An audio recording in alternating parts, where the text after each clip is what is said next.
আসসালামু আলাইকুম প্রিয় শিক্ষার্থীরা, সবাইকে স্বাগতম জানাচ্ছি আমাদের মরণ একাডেমিতে।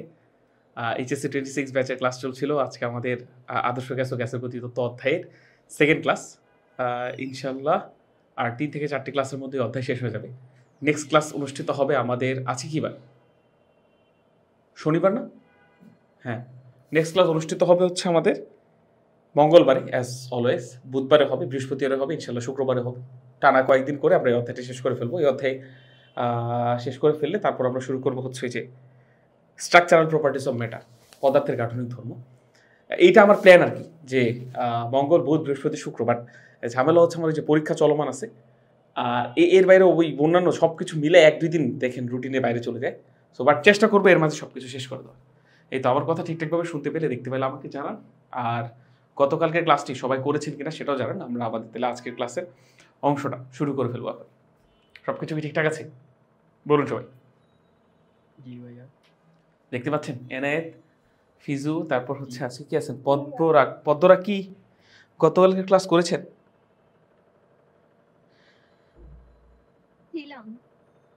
আচ্ছা, খুবই ভালো জিনিস।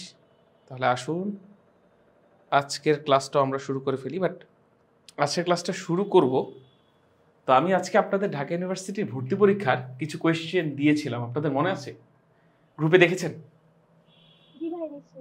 আচ্ছা, কোয়েশ্চেনগুলো কি ট্রাই করেছেন সলভ করার? কি মনে হয়েছে, পেরেছেন? আর আমি হিন্টসও দিয়ে দিয়েছি। হিন্টস দেওয়ার আগেই পেরেছেন না?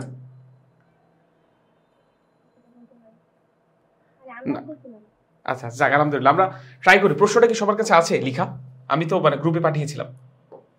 একটু প্রশ্নটা আমি আপনাদেরকে বলি। ধরে একটা প্রশ্ন এরকম ছিল, দুইটাই তো, একটা ছিল একদম পিওরলি আদর্শ গ্যাস, আর আরেকটা হচ্ছে আদর্শ গ্যাস আর তাপগতিবিদ্যা মিলিয়ে।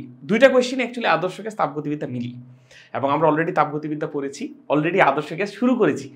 সো এইটুকু নলেজ দিয়ে আমরা দুইটা কোয়েশ্চেনই সলভ করতে পারবো, যে দুটো এমসিকিউতে এসেছে। সো প্রথম কোয়েশ্চেনটা সলভ করি, যেটা আদর্শ গ্যাস থেকে এসেছিল, পিওর আদর্শ গ্যাস। প্রশ্নটা হচ্ছে এরকম: কোনো একটি প্রক্রিয়ায় গ্যাসের চাপ দ্বিগুণ করা হলো, অর্থাৎ পি থেকে কি করা হলো জানেন? 2p করা হলো। তাহলে গ্যাসের আয়তন ভি থেকে কত হবে? 2v হবে, নাকি v/2 হবে, নাকি ভি থাকবে, নাকি কোনোটাই না? এটা হচ্ছে কোয়েশ্চেন। বুঝেছি ব্যাপারটা? প্রশ্নটা বুঝেছি? আচ্ছা, এখন এখানে হিন্টস দেওয়া আছে। হিন্টস দেওয়া ছিল এরকম যে গ্যাসে প্রয়োগকৃত তাপ অর্থাৎ ডেল কিউর মানটা গ্যাস দ্বারা কৃত কাজের সমান। গ্যাস দ্বারা মানে গ্যাস যতটুকু তাপ গ্রহণ করেছে সেটা পুরোটা দিয়ে গ্যাস কাজ করেছে। গ্যাস যতটুকু তাপ গ্রহণ করেছে পুরোটা দিয়ে গ্যাস কাজ করেছে। এটা হিন্টস দেওয়া আছে। এই হিন্টসটা দিয়ে আলটিমেটলি বলা লাগবে ভি এর মানটা 2v হবে, নাকি v/2 হবে, নাকি ভি থাকবে, নাকি কোনোটাই হবে না।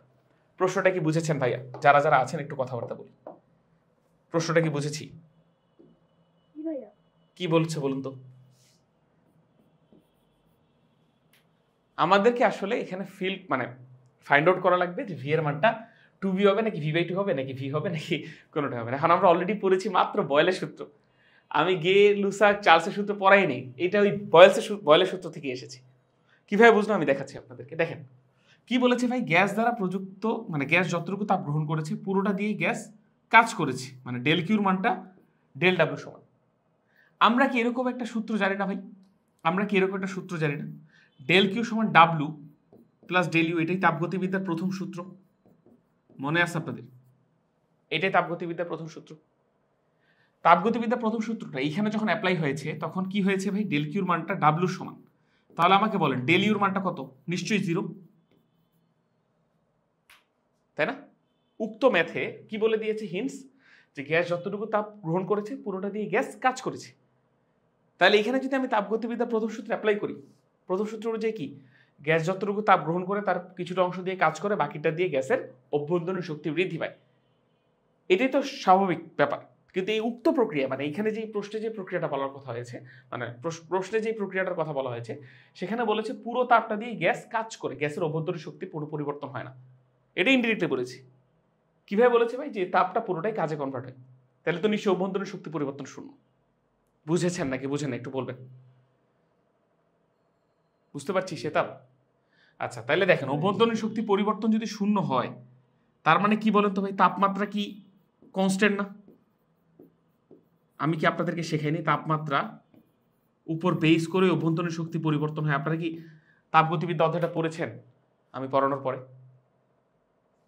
আমি আপনাদেরকে শেখাইনি তাপগতিবিদ্যা অধ্যায়ে এরকম একটা জিনিস শেখাইনি ভাইয়া, যে অভ্যন্তরীণ শক্তি এই সূত্রটা হচ্ছে ইউ সমান F/2 nRT।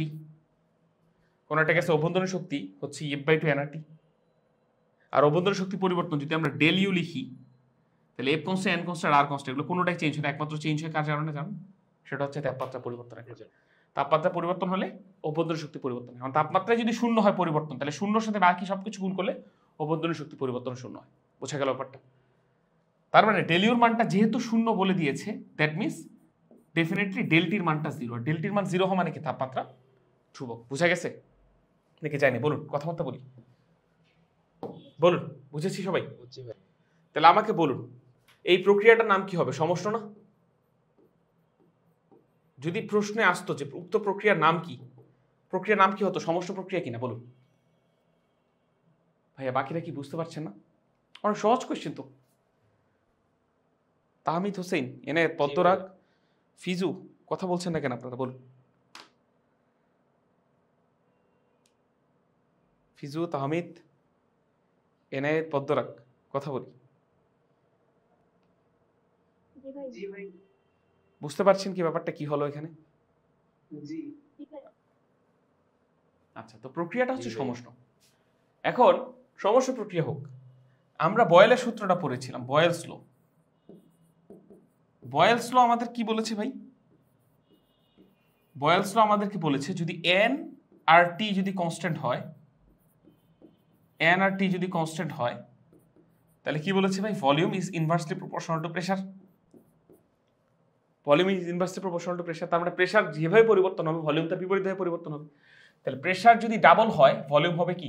অর্ধেক। এই হচ্ছে উত্তর। প্রশ্নটাই কঠিন লাগলো নাকি সহজ? এবার কিন্তু ঢাকা ইউনিভার্সিটির পরীক্ষার ফিজিক্সের কোয়েশ্চেনটা one of the toughest consider করা হচ্ছে। বাট আমাদের কাছে এটা টাফ লাগলো নাকি একদম ইজি বলুন? দেখুন, যারা পড়ালেখা করেছেন তাপগতিবিদ্যা আমি যেখানে পড়িয়েছি, যতটুকু পড়িয়েছি সেটা যদি কেউ ভালো মতো পড়ে থাকেন তাহলে আপনার কাছে ইজি লাগবে। যদি আপনি পড়ানোর পরে আপনি বাসায় না পড়ে থাকেন তাহলে ডেফিনেটলি টাফ লাগবে। সো পড়িয়েছি এইটুকু স্বীকার করা লাগবে, বা আপনারা স্বীকার করবেন হয়তো বা, যে যেটা পড়িয়েছি সেখান থেকে কিন্তু এই প্রশ্নটা এসেছে। বলুন শেতাব এবং ফিজু, পদ্মরাগ, এনায়েত, প্রশ্নটা কি বুঝেছি? উত্তরটা কি বুঝেছি? কোনো সমস্যা আছে এখান থেকে? না। আচ্ছা, আপনারা কি অলরেডি নোটিস করেছেন এবারে যে ঢাকা ইউনিভার্সিটির পরীক্ষার কোয়েশ্চেনটাকে one of the toughest consider করা হচ্ছে? আচ্ছা, তাহলে ওই টাফেস্ট কোয়েশ্চেনের মধ্যে এই কোয়েশ্চেনটা আমাদের কাছে ইজি লাগে নাই? আচ্ছা, তো এইভাবে আমরা প্রস্তুতিগুলো নিচ্ছি। বুঝে গেছে? প্রশ্ন যেমনই আসুক আমরা পারবো ইনশাল্লাহ। এই যে দেখেন, এই প্রশ্নটা তারপর তুলনামূলক ইজিয়ার ছিল।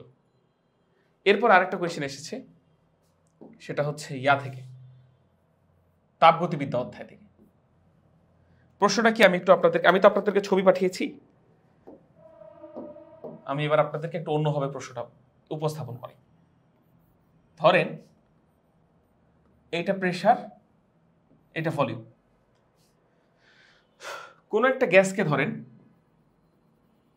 এটা ধরেন এ, এটা ধরেন বি, মানে এটা এ অবস্থা, এটা বি অবস্থা।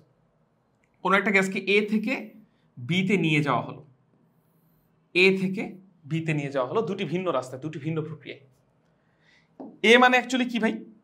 এ মানে এই জায়গায় গ্যাসের অ্যাসোসিয়েটেড ভলিউম পাবেন V1 P1, আর এই জায়গায় অ্যাসোসিয়েটেড ভলিউম পাবেন V2 P2 T2, আর এখানে V1 P1, T1। বোঝা গেল? সো মোট কথা হচ্ছে, আপনাকে প্রশ্নটা বলেছে কোনো একটা গ্যাসকে এ থেকে, অর্থাৎ V1 P1 T1 থেকে V2 P2 T2 তে নিয়ে যাওয়া হয়েছে, দুটি ভিন্ন প্রক্রিয়া। দুটি ভিন্ন প্রক্রিয়া হলে গ্রাফ দুটো ভিন্ন ভিন্ন হবে না ভাই? কোন প্রক্রিয়া যেহেতু এগুলো বলা নাই, এই জন্য আমি এইরকম দুটো গ্রাফ এঁকেছি। ঠিক আছে? যদি বলা থাকতো সমষ্ণ, সময়ায়তন, রুদ্ধতাপীয় অথবা সমচাপীয়, তাহলে আমি ওদের গ্রাফগুলো আঁকতাম। যেহেতু কোনো কিছু বলা নাই, এই জন্য আমি নিজের মন মতো দুটো গ্রাফ এঁকেছি। বোঝা কি গেল নাকি বোঝা যায়নি? বলুন। বোঝা গেল নাকি যায়নি? হ্যাঁ ভাইয়া। আচ্ছা, এখন ধরে নেন এই প্রক্রিয়াটা হচ্ছে প্রথম প্রক্রিয়া আর এইটা হচ্ছে দ্বিতীয় প্রক্রিয়ার গ্রাফ। এ থেকে বি অবস্থায় 1 নম্বর প্রক্রিয়া দিয়ে গেল, 2 নম্বর প্রক্রিয়া দিয়ে গেল। যখন গ্যাসটা 1 নম্বর প্রক্রিয়া দিয়ে গিয়েছে তখন গ্যাস তাপ গ্রহণ করেছে Q1, তাপ গ্রহণ করেছে Q1, এবং দেখেন গ্যাসের ভলিউম বেড়েছে না ভাই, V1 থেকে V2 হয়েছে না? দেখেন V1 এর মানটা এই পর্যন্ত, V2 এর মানটা এই পর্যন্ত, V1 এতটুকু, V2 বড়, তার মানে কি গ্যাস কাজ করেছে না? গ্যাসের আয়তন বাড়লে কি গ্যাস কাজ করে কিনা? আপনাদের রেসপন্স নাই কেন? জি ভাইয়া। তাহলে গ্যাস কাজ করেছে, ধরে নিলাম ড্যাশ W1 পরিমাণ কাজ করেছে। সো এ থেকে বি প্রক্রিয়ায় 1 নম্বর প্রক্রিয়ার মাধ্যমে যেতে হলে গ্যাস তাপ গ্রহণ করেছে Q1 আর কাজ করেছে W1। এবার দেখুন 2 নম্বর প্রক্রিয়ায় যখন গ্যাস এ থেকে বি বিন্দুতেই গেল তখনও গ্যাস তাপ গ্রহণ করেছে, এবার Q2 পরিমাণ তাপ গ্রহণ করেছে এবং কাজ করেছে W2 পরিমাণ। এখন আপনি বলতে পারেন যে ভাইয়া দুটি ভিন্ন প্রক্রিয়ায় তাপ আলাদা লাগলো কেন, কাজ আলাদা লাগলো কেন? গ্যাসের ভলিউম তো একই পরিমাণ পরিবর্তিত হয়েছে, V1 থেকে V2 হয়েছে। তো এটার উত্তর ভাই, এটার উত্তর নিশ্চয়ই আপনারা জানেন। আমি আপনাদের কি স্টেট অ্যান্ড প্যাথ ফাংশন পড়িয়েছিলাম, আপনাদের মনে আছে? মনে আছে নাকি নাই? এবং আমি আপনাদেরকে এইটা পড়ানোর সময় বলেছিলাম যে এইটা আপনার কাছে মনে হতে পারে সিলেবাসে নাই, বা আপনাদের বইয়ে কোথাও এটার আলোচনা পাবেন না ওইরকম ভাবে, মানে ডিটেল আলোচনা নেই, হয়তো এক লাইন নিয়ে তথ্যমূলক একটা কথা বলে দিয়েছে। সো এই যে দেখেন, আলোচনা থাকুক আর না থাকুক, প্রশ্ন এসেছে কিন্তু ঢাকা ইউনিভার্সিটিতে, এবং প্রত্যেকবারই মোটামুটি এখান থেকে প্রশ্ন আসে। তো এই যে দেখেন হিট আর ওয়ার্ক, তাপ আর কাজ, এরা হচ্ছে ভাই প্যাথ ফাংশন, এরা পাথের উপর ডিপেন্ড করে, কোন রাস্তা দিয়ে যাচ্ছে এটার উপর ডিপেন্ড করে। এই জন্য Q1 এখানে হয়ে গেছে Q2, এখানে W1 হয়ে গিয়েছে W2, বোঝা গেল? কিন্তু গ্যাসের যদি অভ্যন্তরীণ শক্তি পরিবর্তনের কথা বলি ভাই, এ থেকে বি অবস্থায়, এতে গ্যাসের তাপমাত্রা কত ভাই? T1, আর বি অবস্থায় গ্যাসের তাপমাত্রা কত? T2। তাহলে এ 1 নম্বর প্রক্রিয়া যাক গ্যাসের, আর 2 নম্বর প্রক্রিয়া যাক, মানে গ্যাসটা এ থেকে বিতে 1 নম্বর প্রক্রিয়া যাক আর 2 নম্বর প্রক্রিয়া যাক, আমাকে একটা জিনিস কি বলতে পারেন, গ্যাসের অভ্যন্তরীণ শক্তি পরিবর্তন দুই ক্ষেত্রে যে সমান হবে এই ব্যাপারে কোনো ডাউট আছে আপনাদের? মানে ডেল ইউর মানটা 1 নম্বর প্রক্রিয়া যত হবে, ডেল ইউর মানটা 2 নম্বর প্রক্রিয়ার ক্ষেত্রে একই হবে। রিজনটা কি ভাই? কারণ ডেল ইউ একটা স্টেট ফাংশন, মনে আছে কি আপনাদের? এগুলো পড়িয়েছিলাম কিন্তু। হ্যাঁ, মানে মোট কথা হচ্ছে ভাই, এখন ভর্তি পরীক্ষাটা ওই মুখস্থ নির্ভর নাই, মানে একটু ডিপ অ্যানালাইটিক্যাল ওয়েতে পড়াশোনা না করলে ভর্তি পরীক্ষার প্রশ্ন, ওই যে কিছু কিছু ভাই আছে না লাস্ট মোমেন্টে কোয়েশ্চেন লিক করে দেয় যে এক ক্লাসে সব কিছু, উনি ভেবেছিলেন হয়তো যে অনেক সহজ কোয়েশ্চেন হবে, but question out of the box এসেছে। ওই রকম যদি মুখস্থবিদ্যা করেন তাহলে টাফ হয়ে যাবে। আর আমি যেভাবে ডিটেলে পড়লাম, আরও অনেক ভাইয়ে, অনেক টিচাররা অনেক আরও ভালো মতো পড়ে, তো এইভাবে পড়লে আপনার জন্য বেশি সুবিধা হবে। ডিটেলে যদি না পড়েন তাহলে এই প্রশ্নটা আপনার মাথার কয়েক কিলোমিটার উপর দিয়ে যাবে। এবং আমরা তো এভাবে পড়েছিলাম, 1 নম্বর প্রক্রিয়া 2 নম্বর প্রক্রিয়ায় অভ্যন্তরীণ শক্তি পরিবর্তন সমান। তো এখন প্রশ্নে বলেছে যে Q1 আর W1 এর মধ্যে সম্পর্ক কি, Q ও W এর মধ্যকার সম্পর্ক কি? বোঝা গেল প্রশ্নটা কি? বুঝেছি? মানে Q1 W1, Q2 W2 এদের মধ্যকার সম্পর্কটা কি? সো আসেন বের করে ফেলি, তো ইজি। দেখেন ভাই একদম ইজি, ভালো মতো দেখেন। 1 নম্বর প্রক্রিয়ার ক্ষেত্রে, 1 নম্বর প্রক্রিয়ার ক্ষেত্রে আমরা যদি তাপগতিবিদ্যার প্রথম সূত্র অ্যাপ্লাই করি তাহলে কি লিখতে পারি? Q1 সমান হচ্ছে W1 প্লাস কি লিখতে পারি ভাই? Del U1। 1 নম্বর গ্যাসে অভ্যন্তরীণ শক্তি পরিবর্তন এটা। আর 2 নম্বর প্রক্রিয়ার ক্ষেত্রে কোন গ্যাসের এই পথটার জন্য 2 নম্বর প্রক্রিয়াটার ক্ষেত্রে তাপগতিবিদ্যার প্রথম সূত্র লিখলে কি লিখবো ভাই? Q2 সমান W2 প্লাস ডেল U2। লিখা যাবে নাকি যাবে না? সবাই বলি, লিখা যাবে? যাবে ভাইয়া। হ্যাঁ, তো শেষ, কাজ শেষ। এবার দেখেন আপনি জাস্ট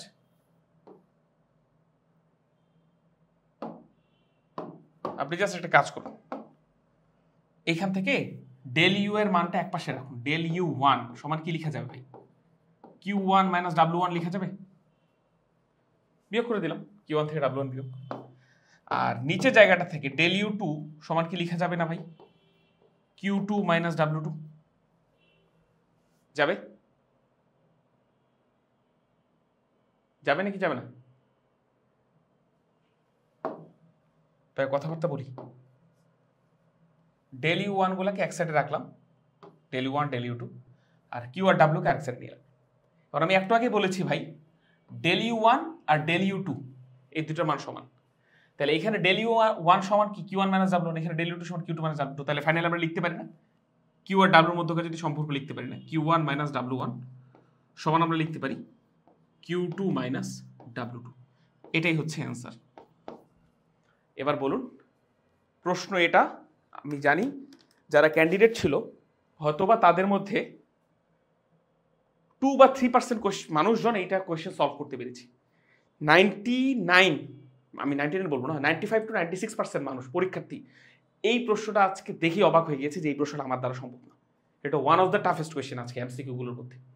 মানে আপনি আমাকে বলুন এই কোয়েশ্চেনটার ভিতরে যত কথাবার্তা ছিল সব কি আমি আমার লেকচারের মধ্য থেকে এসেছে নাকি বাইরে থেকে আসলো? বলুন কোয়েশ্চেনটা কি আপনাদের কাছে সলভেবল মনে হয়েছে? টাফ লাগলো নাকি ইজি লাগলো? বলুন।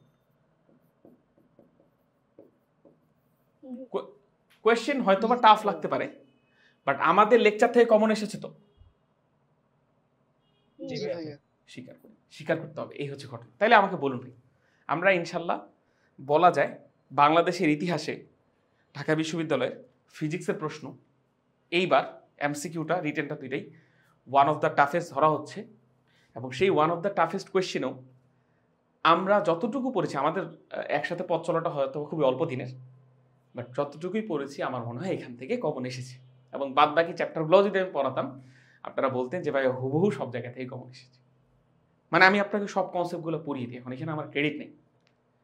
আমি আপনাকে প্রেডিক্ট করে বলিনি, আমি কিন্তু এমন বলিনি যে ঢাকা ইউনিভার্সিটির পরীক্ষার আগের দিন কিন্তু আমি এসে বলিনি যে এই জায়গাটা থেকে প্রশ্নটা আসবে, এটা বলিনি। বরং আমি করেছি কি ভাই অধ্যায়টা অনেক ডিটেলে পড়িয়েছি, সব কিছু পড়িয়েছি। এরপর ওখান থেকে প্রশ্ন কমন আসতে বাধ্য, এই হচ্ছে ঘটনা। আমার কোনো ক্রেডিট নেই। যারাই সব কিছু পড়ায়, ডিটেলে পড়ায় এবং আপনাদেরকে বুঝিয়ে পড়াতে পারে, সব জায়গা থেকে আপনি কমন পাবেন। এই হচ্ছে গেমটা। ওকে, সো আমরা কি এখন আমাদের আজকের পড়াশোনায় যেতে পারি নাকি কোনো সমস্যা আছে আপনাদের? বলুন।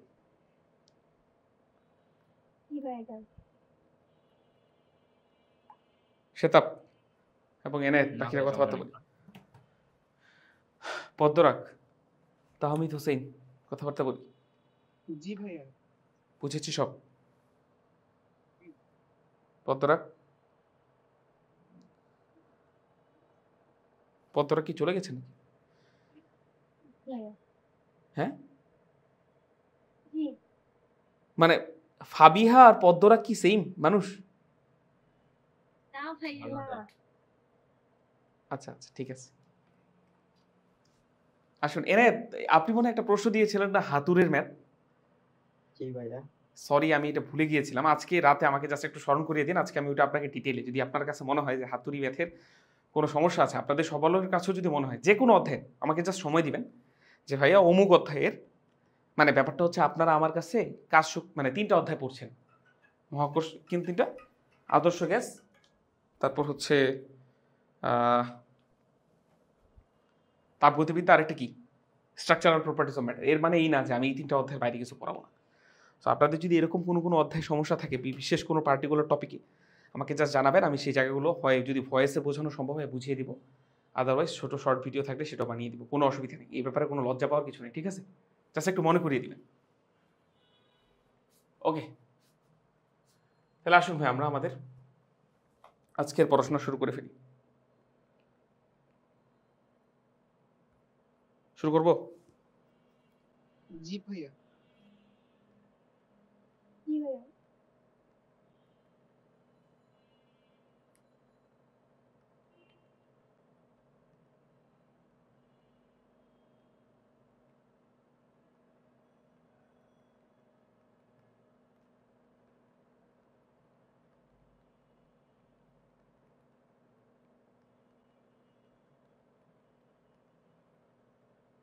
ওকে, আসুন তাহলে শুরু করি। আজকে আমরা পড়বো বয়েলের সূত্র, চার্লসের সূত্র আর গেলুসাকের সূত্র। সো বয়েলের সূত্রটা আমরা শেষ করে নিই, সেখান থেকে আজকে শুরু করে ফেলি। আসেন, গত দিনের পড়া মধ্যে কারো কি কোথাও বিন্দুমাত্র সমস্যা আছে? থাকলে বলতে পারেন, নাহলে আমরা পরবর্তী অংশে চলে যাব। আছে কারোর মধ্যে বিন্দুমাত্র সমস্যা? না ভাইয়া। আচ্ছা, একটা প্রশ্ন জীবনেও ঢাকা ইউনিভার্সিটিতে আসে নাই, কোনো ভর্তি পরীক্ষা আসেনি। আমাকে একটা জিনিস বলুন, আমি যদি আপনাদেরকে প্রশ্নটা করি একটু ইন্টেলেকচুয়াল, সমষ্ট প্রক্রিয়ায়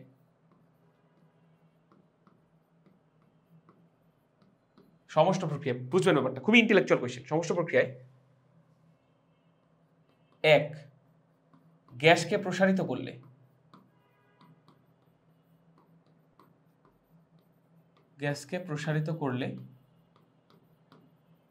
গ্যাস তাপ গ্রহণ করে নাকি বর্জন করে, বলুন তো?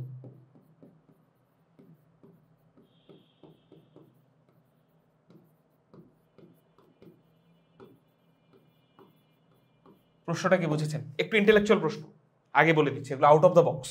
বাট এইটা আপনাদের কাছে কোনোভাবে আউট অফ দ্য বক্স লাগার কথা না, কারণ আমি সেম জিনিসপত্র কালকেই বুঝিয়েছি, মানে গত পরশুদিন বুঝিয়েছিলাম। সো আমাকে বলুন, এটারই পরের ভাষণটা আমি একবারে দেখিয়ে দিচ্ছি। এটা কিন্তু কোনোদিন ভর্তি পরীক্ষা আসে নাই, ফার্স্ট অফ অল আমি বলে দিচ্ছি। ভর্তি পরীক্ষা আসে না এমন প্রশ্ন তো আমাদেরকে প্রেডিক্ট করে শেখা লাগবে, যে যদি আসে আমরা কিভাবে পারবো তখন। সো দ্বিতীয় প্রশ্নটা হচ্ছে, গ্যাসকে সংকুচিত করলে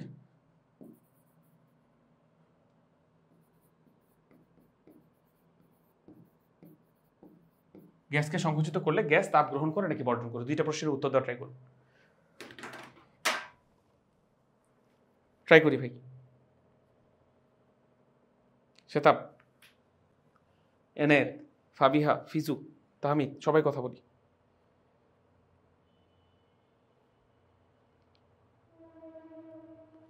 শুধু উত্তর করলে হবে না, আমাকে উত্তর সাপেক্ষে যুক্তিও দেওয়া লাগবে। এটা হচ্ছে ক্লাস টেস্ট, গত ক্লাসে যা পড়িয়েছি সেই অনুযায়ী আজকে একটা ছোট্ট টেস্ট হচ্ছে, এবং আপনাদের তাপগতিবিদ্যা অধ্যায়ের উপরে কিন্তু একটা ছোট পরীক্ষা নেব, সৃজনশীল এবং এমসিকিউ। ওকে, আজকালকের মধ্যে ইনশাল্লাহ আমি কোয়েশ্চেন বানিয়ে আপনাদেরকে দিয়ে দিব। আপনারা জাস্ট একদিন সময় নেবেন, কোয়েশ্চেন সলভ করে আমাকে দিবেন, দেন আমি খাতা কেটে উত্তর দিব, মানে জানাবো, রেজাল্ট দিব। প্রশ্নটা হচ্ছে, সমষ্ট প্রক্রিয়া মানে বুঝছেন, যে প্রক্রিয়া তাপমাত্রা পরিবর্তন হবে না, সে প্রক্রিয়ায় গ্যাসকে যদি আমরা প্রসারিত করি, তাহলে গ্যাস তাপ গ্রহণ করে নাকি বর্জন করে? এটা একটা কোয়েশ্চেন। দ্বিতীয় কোয়েশ্চেন হচ্ছে, প্রথমটার উত্তর কি, গ্রহণ নাকি বর্জন? এক নাম্বার উত্তর কি? কি হবে, গ্রহণ নাকি বর্জন?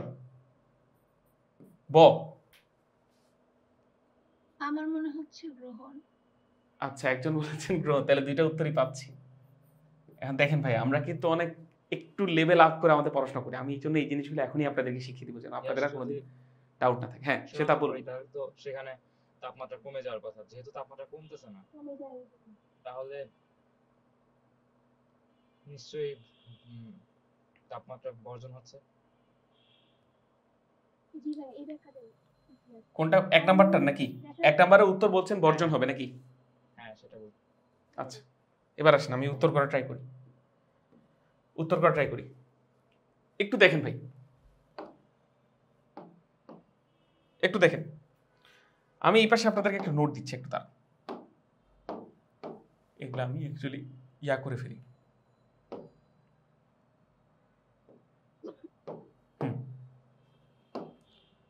হ্যাঁ, এবার আসুন, এইখানে একটা নোট দিচ্ছি আপনাদেরকে। আমি আপনাদেরকে একটা কথা বলেছিলাম না ভাই, গ্যাসের ভলিউম যদি কোনোদিন বাড়ে, কোনো একটা জায়গায় গ্যাসের ভলিউম যদি আপনি বাড়িয়ে দেন, তাহলে গ্যাসের প্রেশার ওই জায়গায় ডেফিনেটলি ফল করবে। রিজনটা কি ভাই, অল্প জায়গায় যদি রাখেন তাহলে গ্যাসগুলো মানে কনজাস্টেড হয়, খুবই ঘষাঘষি করে দেয়ালে বারবার ধাক্কা খায়। সো গ্যাসকে যদি কনজাস্টেড করে দেন, গ্যাস বেশি প্রেশার দেয়, এটা স্বাভাবিক না? আপনি ধরেন, আমি আপনাকে ফিল করাচ্ছি, আপনি ধরেন পানি নিয়েছেন, পানি একটা ফ্লুইড, তো গ্যাস তো দেখা যায় না, পানি তো দেখা যায়, ফ্লুইড নিয়েছেন কোনো একটা পাত্রের মধ্যে, এরপর কোনো একটা প্রেসিং মেশিন দিয়ে সে পানিটাতে, ধরুন পানি একটা পাত্রে রেখেছেন, পানিটাতে চাপ দিচ্ছেন, পানি কিন্তু কমপ্রেস হতে চায় না। সো আপনি যত চাপ দিবেন, ব্যাপারটা বুঝেন, পানিকে যত কমপ্রেস করতে চাবেন, পানি পাত্রের দেয়ালে তত বেশি চাপ দিবেন, পানি দেয়াল ফাটিয়ে বের হয়ে যেতে চাবে না। ফিল করতে পারছেন কি ব্যাপারটা? একটা পাত্রে আপনি পানি রেখেছেন, পাত্রের উপরে আপনি একটা প্রেসিং মেশিন, ওই যে ইউটিউবে দেখবেন অনেক কিছু প্রেসিং মেশিন দিয়েছে, একটা জিনিস দিয়ে কয়েন, ফুটবল, ক্রিকেট বল অনেক কিছুকে যে চেপে গুঁড়া করে দেওয়া হয়, সেরকম একটা প্রেসিং মেশিন দিয়ে আপনি যদি পানিকে চাপ দেন, সো দেখবেন পানি কম্প্রেস হতে চায় না। সো পানিকে যদি সামান্য কম্প্রেস করেন, ভিতরে এত চাপ বেড়ে যায় যে পানি পাত্রের দেয়াল ফাটে বাইরে বের হয়ে যায়। এটাই ঘটনা না? ফিল করতে পারছেন কি? জি ভাইয়া। আর পানির মতো তো গ্যাসও একটা ফ্লুইড, তাহলে গ্যাসও সেম ঘটনা ঘটবে। গ্যাসকে আপনি যদি চাপ দেন বা গ্যাসকে যদি আপনি কম্প্রেস করেন, তাহলে ভিতরে চাপ বেড়ে যাবে, ভিতরে চাপ বেড়ে যাবে। সো এই যে দেখেন, ভলিউম বাড়লে গ্যাসের চাপ বেড়ে যাবে। আচ্ছা ভাইয়া, ওপস, ও আচ্ছা, আমি তো উল্টা ব্যাখ্যা দিয়েছি, ভলিউম কমালে চাপ বেড়ে যাবে। এই যে ভলিউম যদি কমান তাহলে ভিতরে গ্যাসের চাপ বেড়ে যাবে। ওকে, বুঝেছি ব্যাপারটা? আমি যেটা মাত্র ব্যাখ্যা দিলাম ওটা হচ্ছে এইটা। বুঝেছি নাকি বুঝি নাই? আচ্ছা, এখন ব্যাপারটা বুঝুন, ভিতরে চাপ বেড়ে যাচ্ছে কেন ভাই? কোনো একটা গ্যাসকে কম্প্রেস করলে ভিতরে চাপ বেড়ে যাচ্ছে কেন? নিশ্চয়ই গ্যাসের মলিকিউলগুলো বেশি জোরে জোরে পাত্রের দেয়ালে ধাক্কা দিচ্ছে, নাহলে তো চাপ বাড়তো না। এখন বেশি জোরে জোরে পাত্রের দেয়ালে ধাক্কা দেওয়া মানে কি? গ্যাসের মলিকিউলগুলার গতিশক্তি বা বেগ বেড়ে গিয়েছে। ফিল করতে পারছেন ব্যাপারটা? গ্যাসের মলিকিউলগুলার গতিশক্তি বা বেগ বেড়ে গিয়েছে বলেই তো তারা পাত্রের দেয়ালে বেশি বেশি জোরে ধাক্কা দিচ্ছে, বেশি বেশি জোরে ধাক্কা দিতে বেশি চাপ দিচ্ছে। তার মানে চাপ বেড়ে যাওয়া মানে অ্যাজ এ কনসিকুয়েন্স তাপমাত্রা বেড়ে যাবে। তাহলে আমি জাস্ট আপনাদেরকে বোঝাতে চাচ্ছি, ভলিউমের সাথে চাপ বা তাপমাত্রা ইনভার্সলি কানেক্টেড। ভলিউম যখন কমাবেন তখন চাপ বা তাপমাত্রা অটোমেটিক্যালি বেড়ে যাবে। ওকে, এই জিনিসগুলো বুঝেছি এই জিনিসটা। তাহলে উপরেরটা কি হবে ভাই? ভলিউম বাড়ালে চাপও কমে যাবে, একই সাথে তাপমাত্রাও কমে যাবে। বুঝেছি ব্যাপারটা নাকি বুঝিনি? ভাই আমার কথা কি বুঝতে পারছেন? আপনারা একটু উত্তর দেওয়া লাগবে কিন্তু। সবাই বুঝেছেন? আচ্ছা, জি তাহলে এবার দেখেন, এবার প্রথম কোয়েশ্চেনটা অ্যান্সার দিই আমরা।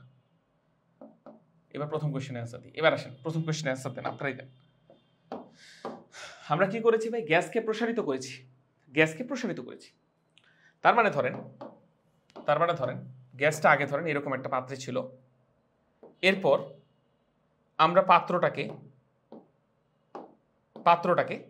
একটু প্রসারিত করে দিলাম, এই হচ্ছে ঘটনা। আগে ধরেন গ্যাসটা এতটুকু জায়গা ছিল, এখন গ্যাসটা বেশি জায়গা জুড়ে ছোটাছুটি করছে, এই হচ্ছে ঘটনা। তাহলে ভলিউম বাড়ার সাথে সাথে কি হবে ভাই? প্রেসার কমে যাবে এবং তাপমাত্রা কমে যাবে। তাহলে এইখানে যদি গ্যাসের তাপমাত্রা T1 হয়, তাহলে এখানে গ্যাসের তাপমাত্রা কমে T2 হয়ে যাবে, হওয়া উচিত ভলিউম বাড়ালে। কিন্তু আমি নামই কি দিয়েছি ভাই? প্রক্রিয়াটার নাম সমষ্ণ। এখানে যদি আমরা ভলিউম বাড়াই তাহলে তাপমাত্রা কমে যাবে, কিন্তু নাম দিয়েছি সমষ্ণ। তাহলে ডেফিনেটলি আমাকে এখানে তাপমাত্রা যদি T1ই রাখা লাগে, তাহলে আমাকে ডেফিনেটলি এখানে কিছুটা তাপ দেওয়া লাগবে। তাহলে তাপমাত্রা কমারই সুযোগ পাবে না, তাপমাত্রা কমার আগে তাপ এসে তাপমাত্রা অ্যাডজাস্ট করে দিবে। বুঝে গেছে? T1 তাপমাত্রা T1ই থাকলো। তাহলে তাপ গ্রহণ করবে নাকি বর্জন করবে? এবার আপনার উত্তর দিন। উত্তর কি পেয়েছেন নাকি পান নাই? বুঝছি ভাইয়া। কোয়েশ্চেনটা কেমন লাগলো বলুন। এখন এইভাবে পড়াশোনা করা লাগবে। বোঝা গেছে? এই প্রশ্নটা কিন্তু কোথাও আপনি দেখছেন বিন্দু মাত্র ম্যাথমেটিক্স আছে? কোনো ম্যাথমেটিক্স নেই। এখন যদি এরকম ম্যাথ দিয়ে আপনাকে যে প্রেসার P থেকে 2P হয়েছে, ভলিউম V থেকে কি হবে? তাহলে হবে V/2। আমরা এইরকম সূত্র দিয়ে ম্যাথ না আপনিও পারেন, বাংলাদেশের সব স্টুডেন্ট পারে। তাহলে আমাদের স্পেশালিটি কি থাকলো? ইউনিকনেস কি থাকলো? আমরা যেন ব্যাপারটা ভিতর থেকে ফিল করতে পারি। সো এইখানে এই উত্তরটা, এই প্রশ্নটার যে উত্তর তাপমাত্রা তাপ গ্রহণ হবে, এইটা আমার মনে হয় আপনাদের কারো মুখস্থ করা লাগে না, আপনার পুরো জিনিসটা ফিল করতে পারলেন। বুঝেছি সবাই? কথাবার্তা বলি। এখন বুঝছি। আচ্ছা, তাহলে আমাকে বলেন পরেরটার উত্তর কি হবে? আপনি জানেন পরেরটার উত্তর কি হবে, বাট আমাকে আমি একজনের কাছে ব্যাখ্যা শুনি। দাঁড়ান, আজকে একটু পড়াশোনা ধরি, আজকে একটু দরকার হলে স্লোই পড়াবো, একটু পড়াশোনা ধরবো। এটা ব্যাখ্যা দিন তো ভাই, পরেরটা যে তাপ বর্জন হবে এটা কেন হবে? ট্রাই করুন ভাই, কোনো ভয় নাই। হ্যাঁ, আমরা কিন্তু সবাই নিজেদের মানুষ, সেখানে ভয়ের কিছু নেই। ভাই আমার নেটওয়ার্কের প্রবলেম হচ্ছে, এখন গ্রিন স্ক্রিন হয়ে গেছে পুরো। আচ্ছা, সমস্যা নাই, তাহলে ফাবিহা ট্রাই করি। ভাইয়া এখানে যদি সংকুচিত করা হয় তাহলে প্রেসার আর টেম্পারেচার বৃদ্ধি পাবে, কিন্তু এক্স্যাক্টলি। এটা যেহেতু সমষ্ণ প্রক্রিয়া তাই টেম্পারেচারটা যতটুকু বৃদ্ধি পেয়েছিল সেটাকে আবার কমাতে হবে, আর কমানোর জন্য হচ্ছে গিয়ে তাপ বর্জন করতে হবে। অসাধারণ, অসাধারণ, মানে এত প্রিসাইজলি উত্তর দিয়েছেন, আমি মুগ্ধ। এবং এই ধরনের প্রশ্ন আপনাদের যে কোনো দিন হয় অ্যাডমিশন টেস্টে আসবে, না হয় অনুধাবনমূলক প্রশ্নে আসতে পারে এই ধরনের প্রশ্ন। সো অনুধাবনমূলক প্রশ্নে আসুক আর অ্যাডমিশন টেস্টে প্রশ্নে আসুক, আমরা কি পারবো? কোনো অসুবিধা হবে ভাই? হওয়া উচিত না। সো এই ছিল মোটামুটি আমাদের বয়েলের সূত্র নিয়ে, মানে ইয়ার রিলেটেড কথাবার্তা, থিওরিটিক্যাল রিলেটেড কথাবার্তা। এবার আসলে একটু ম্যাথমেটিক্সে যাই।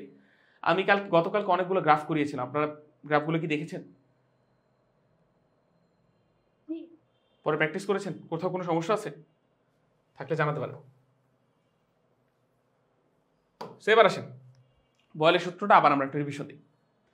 বয়েলের সূত্র আমাদেরকে বলেছিল কি ভাই, কোনো একটা গ্যাসের ভলিউম, সেই গ্যাসে কতটুকু চাপ প্রয়োগ করা হচ্ছে সেই চাপের সাথে ইনভার্সলি প্রপোর্শনাল বা ব্যস্তানুপাতিক, যখন তাপমাত্রা আর number of mole of gas এই দুটা কি থাকবে ভাই বলুন?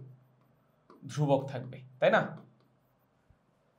তাহলে এই যে দেখেন পি সমানুপাতিক 1/v বা ভি সমানুপাতিক 1/p। সো এইটারই পরবর্তী লাইন লেখা যায় পিভি ইজ ইকুয়াল টু কে। তো সেখান থেকে আমরা পাই P1 V1 সমান হচ্ছে P2 V2। মনে আছে আপনাদের? গতকালকে প্রমাণ করেছিলাম, আজকে জাস্ট আরেকবার বলে দিলাম, যদি কোনো সমস্যা হয় আমাকে জানান, আবার দেখিয়ে দেব। এই সূত্রটা বুঝেছি না?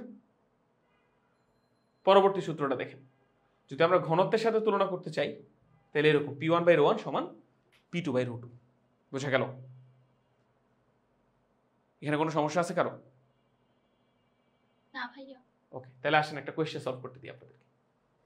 এই কোয়েশ্চেনটা, এই ধরনের কোয়েশ্চেন সাস্টে এসেছিল। এটা হচ্ছে সাস্ট টাইপ। আমাকে বলুন, প্রশ্নটা পড়ুন আর সলভ করে আমাকে জানান। 2 অ্যাটমসফিয়ার চাপে মার্বেলের আয়তন হচ্ছে 2 সেন্টিমিটার কিউব। আচ্ছা, প্রশ্নটা মনে একটু ইনকমপ্লিট আছে। 2 অ্যাটমসফিয়ার চাপে মার্বেলের আয়তন হচ্ছে 2 সেন্টিমিটার কিউব হলে 8 অ্যাটমসফিয়ার চাপেতে উন্নীত করলে কঠিন বস্তু সহ আয়তন কত হয়? উন্নীত করলে কঠিন বস্তুটি বা মার্বেলের আয়তন কত? এটাই হচ্ছে কোয়েশ্চেন। প্রশ্নটা বুঝেছেন?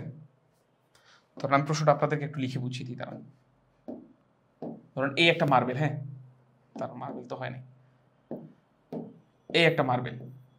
এই মার্বেলটা যখন বাইরে থেকে এর উপর চাপ প্রয়োগ করা হচ্ছে 2 ATM, তখন এই মার্বেলটার আয়তন হচ্ছে ভাই 2 সেন্টিমিটার কিউব।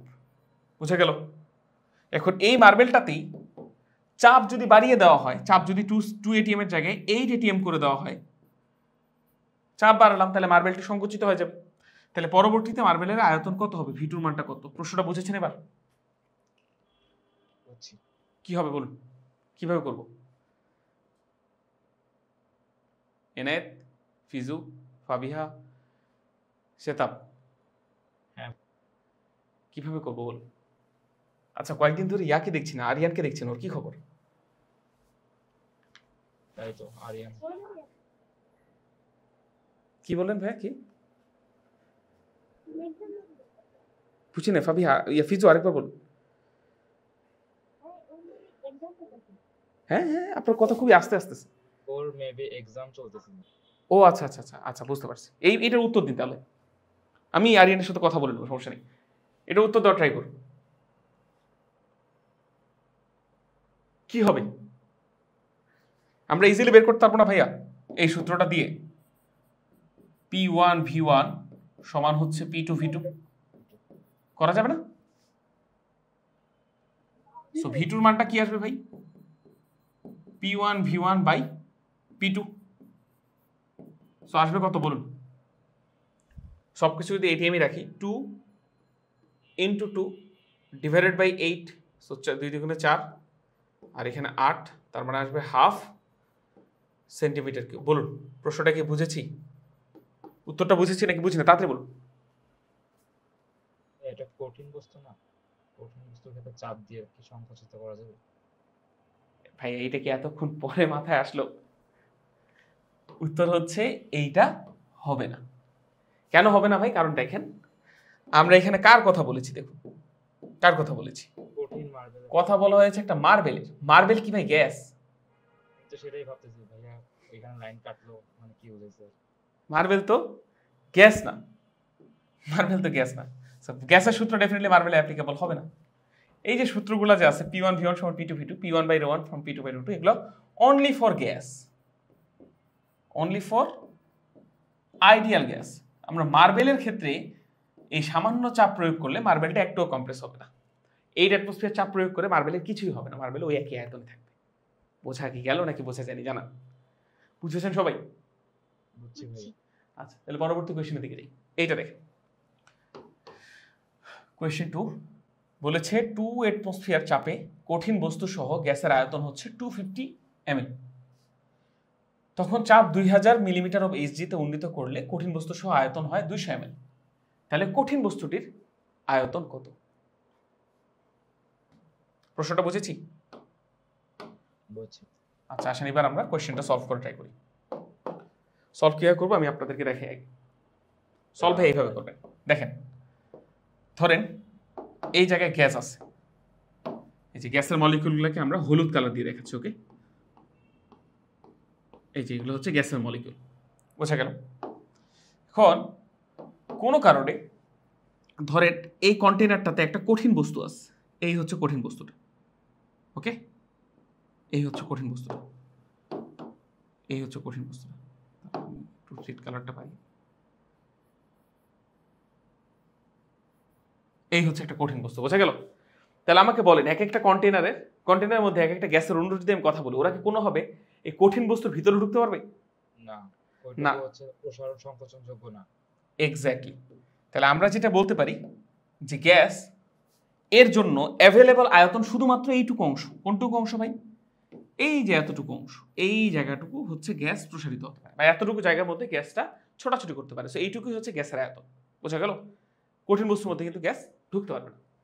সো বলেছে 2 অ্যাটমসফিয়ার চাপে কঠিন বস্তু সহ গ্যাসের আয়তন হচ্ছে 250 ml। কঠিন বস্তু সহ গ্যাসের আয়তন হচ্ছে 250 ml।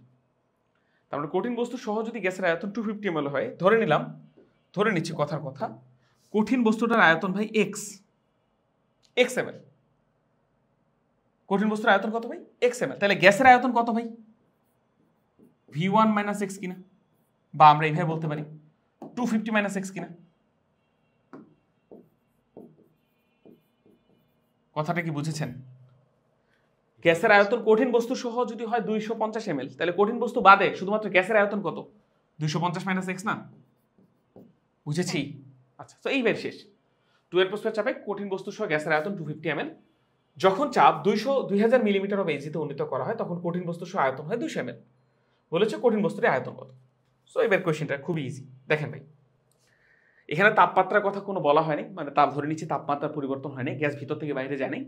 দ্যাট মিনস কিছু যদি বলা না থাকে, শুধু চাপ আর আয়তনের কথা বলা থাকে, তাহলে আপনারা এটাকে মনে মনে সমষ্টি প্রক্রিয়া কল্পনা করে নিতে পারেন। সমষ্টি প্রক্রিয়ার ক্ষেত্রে সূত্র কি ভাই? P1 V1 গ্যাসের ক্ষেত্রে সমান হচ্ছে P2 V2, বলা যায় নাকি যায় না? যায়। আচ্ছা তাহলে P1 এর মান কত ভাই? 2 atm। V1 এর মান কত ভাই? 250 - x। 250 - x। P2 এর মান কত ভাই? 2000 / 760। তাহলে এটাও এটিএমে চলে আসলো, 2000 মিলিমিটারকে তো এটিএমে নিয়ে আসা লাগবে। 2000 / 760 ইন্টু ভিটুর মান কত ভাই? 200 - x। কারণ দেখেন গ্যাসটা সংকুচিত হয়ে যাবে ডেফিনেটলি, কিন্তু কঠিন বস্তুর কি আয়তনে কোনো পরিবর্তন হবে? কঠিন বস্তুর আয়তন x এ থেকে যাবে। সেখানে লিখেছি 200 - x। সো এখানে সব কিছু কাটাকাটি মারামারি করে আপনি x এর ভ্যালুটা বের করবেন, এবং x এর ভ্যালুটা কোন এককে আসবে ভাই? ডেফিনেটলি মিলিলিটার এককে আসবে। এবার বলুন আপনারা পুরো কোয়েশ্চেনটা বুঝেছেন কিনা, এবং এই ধরনের প্রশ্ন যদি এসে থাকে ভর্তি পরীক্ষায় আমরা কি পারবো নাকি পারবো না? পারবো ভাইয়া। এক্স এর মানটা কি আপনাদেরকে এখন বের করতে দিব নাকি হোমওয়ার্ক দিব? হোমওয়ার্ক দিলাম, ঠিক আছে? আচ্ছা তাহলে আমাকে বলুন এই প্রশ্নটা সবাই বুঝেছেন? নেক্সট কোশ্চেনে কি চলে যাব? জি ভাই, এই ম্যাথ তো আমি পরিবেশ রসায়নে করছি। হ্যাঁ পরিবেশ রসায়ন, এই অধ্যায়টা তো অনেকটা পরিবেশ রসায়নের সাথে সংশ্লিষ্ট, বাট এইবার যে ম্যাথটা দেখাবো এটা পরিবেশ রসায়নে করেন নাই ডেফিনেটলি। তো এবার আমরা পড়বো ভাই হ্রদের গভীরতা। হ্রদের গভীরতা রুয়েটে এসেছে 9-10, কুয়েটে এসেছে 4-5, চুয়েটে এসেছে 13-14। এই পার্টিকুলার কোয়েশ্চেনটা। সো আসেন কোয়েশ্চেনটা আমরা সলভ করার ট্রাই করি। প্রস্তুত? সবাই কি প্রস্তুত ভাইয়া? জি ভাইয়া। ওকে, তাহলে আসেন আমরা হ্রদের গভীরতা কনসেপ্টটা আগে একটু বুঝি, তারপরে সলভ করব।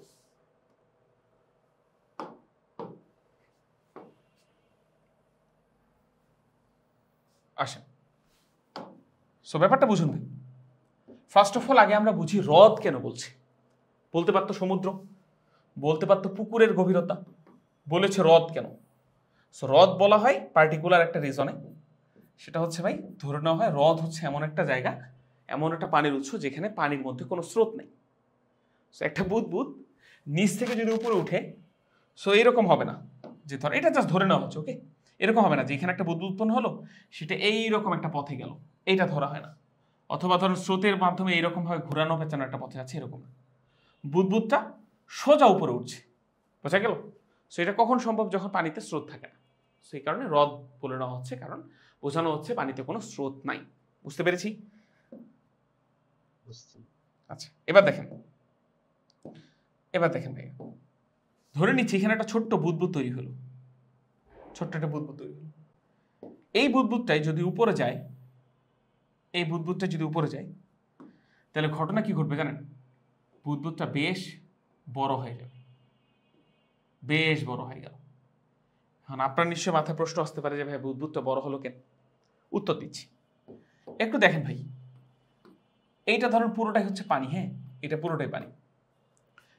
বর্তমানে বুদবুদটা আছে কোথায় ভাই? হ্রদের তলদেশে। আর পরবর্তীতে বুদবুদটা চলে আসলো কোথায়? পানির পৃষ্ঠে। সো ব্যাপারটা বুঝুন, খুব ভালো মতো বুঝবেন একটা জিনিস, ব্যাপারটা বুঝবেন, ব্যাপারটা খুব ভালো মতো বুঝবেন। দেখেন ভাই, এই জায়গাটাতে বুদবুদের উপর চাপ প্রয়োগ করছে কে কে ভাই? পানি কিনা? এতটা পানি উপর থেকে বুদবুদের উপর চাপ প্রয়োগ করছে না ভাই? আমরা কি এই জিনিসটা বুঝি? মানে পানির ভিতরে আপনারা কি সাঁতার কাটতে পারেন? সাঁতার কেউ কেটেছেন? সাঁতার কেউ কেটেছেন? যদি সাঁতার যদি কেটে থাকেন তাহলে আপনারা দেখবেন যে পানির মধ্যে যদি ডুব দেন, কিছুটা ডুবের পর না কান টান ভারী হয়ে যায়, মানে পানির এত চাপ থাকে। যদি ভালো রকম একটা অনেক পুরনো মোটা ঘনত্বের পানিওয়ালা একটা পুকুরের মধ্যে যদি বেশি ভিতরে যান, আপনার অবস্থা খারাপ হয়ে যাবে, কারণ পানির একটা চাপ থাকে। যারা সাঁতার পারেন না তারা এই জিনিসটার কথা ভাবেন। কিছুদিন আগে একটা সাবমেরিন, ওই যে খুব আলোচিত একটা ঘটনা ঘটেছিল, একটা সাবমেরিন সমুদ্রের ভিতরে গিয়েছে ওই যে টাইটানিক এর অবশিষ্টাংশ দেখতে, এবং ওইখানে গিয়ে পানি চাপের কারণে সাবমেরিনটা কম্প্রেসড হয়, ব্লাস্ট হয়ে গিয়েছে। এই ঘটনাটা আমরা শুনেছিলাম না সবাই? মনে আছে কি আপনাদের? হ্যাঁ, তো পানির চাপ না থাকলে কোনোদিন সাবমেরিনটা ফেটে যেত না। সো পানির প্রচণ্ড চাপ থাকে, কারণ পানির একটা ওজন আছে না, উপরে অনেকটা পানির ওজন আছে। সো সব কিছুর কারণে পানির একটা চাপ প্রয়োগ করে। সো এই যে উপরে এতটুকু পানি আছে, এই পানিটা এই বায়ুর উপরে চাপ প্রয়োগ করছে, বায়ু বুদবুদটার উপরে চাপ প্রয়োগ করছে। এই বুদবুদটাই যখন ভাইয়া উপরে চলে আসে, এই বুদবুদটা যখন উপরে চলে আসে, পানির উপরে চলে আসে, তখন এর উপরে চাপ প্রয়োগ করছে কি? একমাত্র এয়ার, আমরা বলতে পারি। আর যখনই বুদবুদটা পানির ভিতরে চলে আসে, তখন বুদবুদের উপর চাপ প্রয়োগ করছে কে ভাই? ওয়াটার, বলা যায় নাকি যায় না? যায় নাকি যায় না বলুন? বুদবুদ যখন পানির নিচে চলে আসছে, তখন বুদবুদের উপর চাপ প্রয়োগ করছে কে? ওয়াটার, বলা যায় তো ভাইয়া? এবার একটা জিনিস দেখুন ভাইয়া, এয়ার কিন্তু এরকম না যে শুধুমাত্র বুদবুদের উপরে চাপ প্রয়োগ করছে। এয়ার কিন্তু এরকম হচ্ছে, এই পানির উপরে পৃষ্ঠের উপরে এয়ার কন্টিনিউয়াসলি চাপ দিচ্ছে। মানে মোট কথা হচ্ছে ভাই, এয়ার সব জায়গাতেই চাপ দেয়, সব জায়গাতে। আমাদের শরীরের উপরও কিন্তু কন্টিনিউয়াসলি বায়ু চাপ দিচ্ছে, বায়ু চাপ দিচ্ছে। আর এবং আমাদের ভিতরেরও কিন্তু রক্তচাপ আছে, আমাদের ভিতরেও কিন্তু ফ্লুইড আছে না, ফ্লুইড একটা বাইরে থেকে চাপ দিচ্ছে, আর বাইরে থেকে এয়ার চাপ দিচ্ছে, যার কারণে আমরা খুব ভারসাম্যে থাকি, সাম্যাবস্থা থাকি। এবার অনেক ব্যাপার স্যাপার আছে। সো এয়ার সবসময় সব কিছুর উপরে চাপ দিচ্ছে, সো এয়ার পানির উপরেও চাপ দিচ্ছে অ্যাজ অলওয়েজ। এখন আমাকে একটা জিনিস বলুন ভাই, ধরেন এই রিমোটটার কথা ভাবুন। আমি রিমোটটাকে হাতের উপরে রাখলাম, ভালো মতো বুঝুন, একটা রিমোট নিয়েছি, হাতের উপরে রেখেছি। আমি যদি এই রিমোটের উপরে চাপ দিই, আপনি যদি রিমোটের উপরে চাপ দিই, আমাকে বলুন তো আমার এই বাম হাত ওই চাপটাকে ফিল করবে কিনা? আপনারা নিজেরাও ফিল করে দেখতে পারেন। একটা রিমোট আপনার হাতের উপরে রাখুন, বা একটা বই খাতা যে কোনো কিছু আপনার হাতের উপরে রাখুন। এখন আপনি ডিরেক্টলি এই হাতে চাপ না দিয়ে আপনি ওই হাতে থাকা বস্তুটার উপরে চাপ দেন, তাহলে ওই সেম চাপটা আপনার হাতেও আসে পড়বে কিনা? করবে। জি ভাইয়া। স্বাভাবিক না এটাই? আপনি এয়ার যদি উপর থেকে পানিতে চাপ দেয়, ওই সেম চাপটা তো পানির মধ্যেও আসবে ভিতরে। বোঝা কি গেল ব্যাপারটা নাকি বোঝা যায়নি ভাই বলুন? বুঝছি। সো এয়ার এখানে চাপ দিচ্ছে যেহেতু এই বুদবুদটার গায়ে, এয়ার যেহেতু পানির উপরে পৃষ্ঠে চাপ দিচ্ছে, সো ওই চাপটা এখানেও চলে আসবে। তার মানে একটা জিনিস বলুন ভাই, বুদবুদ যখন নিচে থাকে তখন তার উপর ডিরেক্টলি চাপ দেয় ওয়াটার, আর ইনডিরেক্টলি চাপ দেয় এয়ার। বাইরে থেকে চাপটা দিচ্ছে, ওই চাপটা ভিতরে চলে এসেছে। আর এই সেম বুদবুদ যখন উপরে চলে যায় তখন বুদবুদে চাপ দেয় কে ভাই? একমাত্র এয়ার। এখানে কি ওয়াটারকে চাপ দিক থেকে চাপ দেওয়ার কোনো ওয়ে আছে? সে তো ওয়াটারের বাইরে চলে গিয়েছে। আমরা কি পুরো সায়েন্সটা বুঝেছি? জি ভাইয়া। তাহলে আমাকে বলুন, তাহলে এটা নিশ্চয়ই জাস্টিফাইড যে নিচে আয়তন কম থাকবে, উপরে আয়তন বেশি থাকবে, স্বাভাবিক।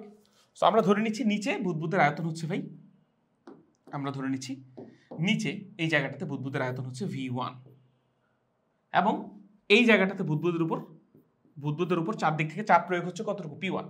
সেই P1 এর মানটা কত হবে ভাই?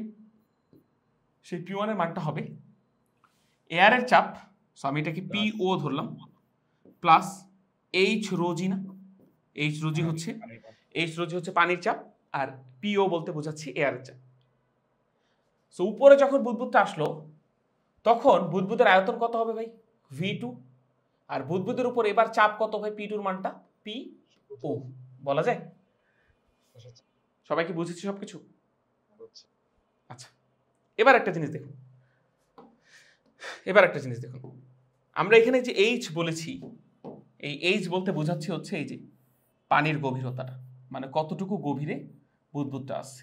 ওই যতটুকু গভীরে আছে অতটুকু পানির উচ্চতার পরিমাণে এখানে চাপ প্রযুক্ত হয়, সেই চাপটাই হচ্ছে H রো জি। বোঝা গেল? বুঝতে পারছি। আচ্ছা, এবার দেখুন ভাই, এবার একটা জিনিস দেখুন, ধরেন বুদবুদের ভিতরে কি আছে ভাই? গ্যাস আছে। বুদবুদের ভিতরে নিশ্চয়ই গ্যাস থাকে।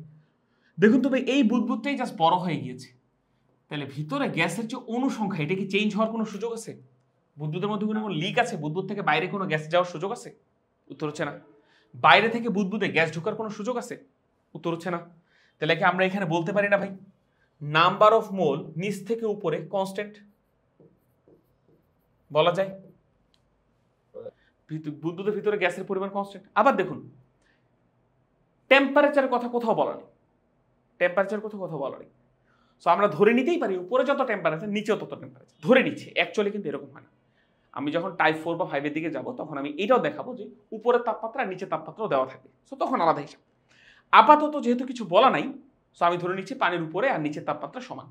সো উপরও তাপমাত্রা আর নিচের তাপমাত্রা দুই জায়গায় তাপমাত্রা সমান, তার মানে তাপমাত্রা এই জায়গাটাতে কনস্ট্যান্ট আছে। তাহলে আমাকে বলেন এখানে আমি ক্লিয়ারলি বোঝা যাচ্ছে না এখানে কিসের সূত্র অ্যাপ্লাই করা লাগবে ভাই? আমাকে হ্রদের গভীরতা নির্ণয় করার জন্য বয়েলের সূত্র, এই H এর মান নির্ণয় করার জন্য আমাকে বয়েলের সূত্র ব্যবহার করা লাগবে। তাহলে আসলে ব্যবহার করি। বয়েলের সূত্রটা কি ভাই? P1 V1 সমান কি বলুন? P2 V2। আমাদের টার্গেট কি? H এর ভ্যালু বের করা। বুঝতে পারছেন ব্যাপারটা? জি ভাইয়া।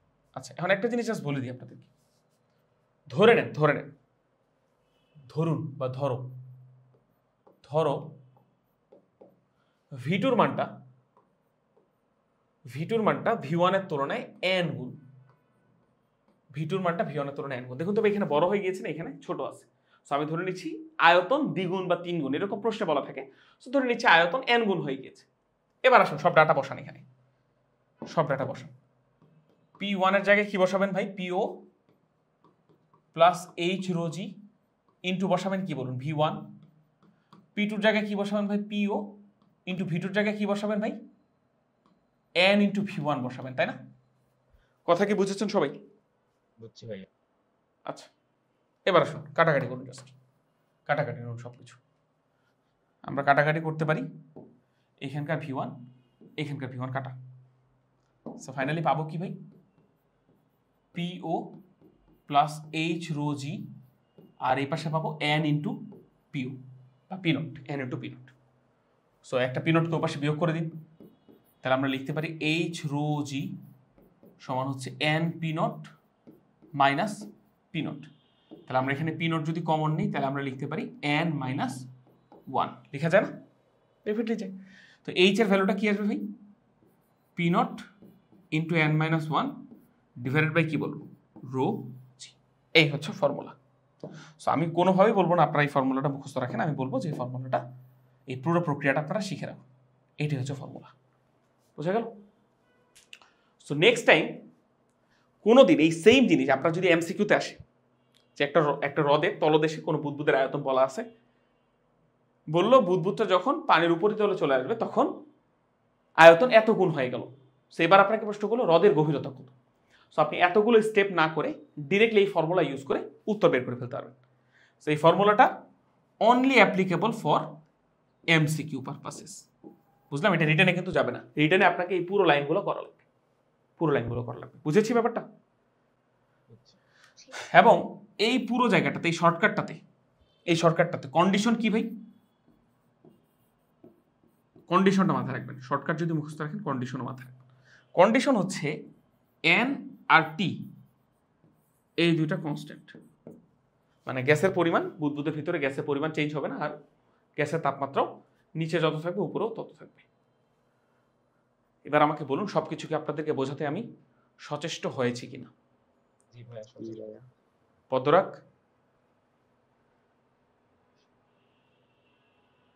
ফিজু, ফাবিহা, জি ভাইয়া বুঝছি। ফিজু,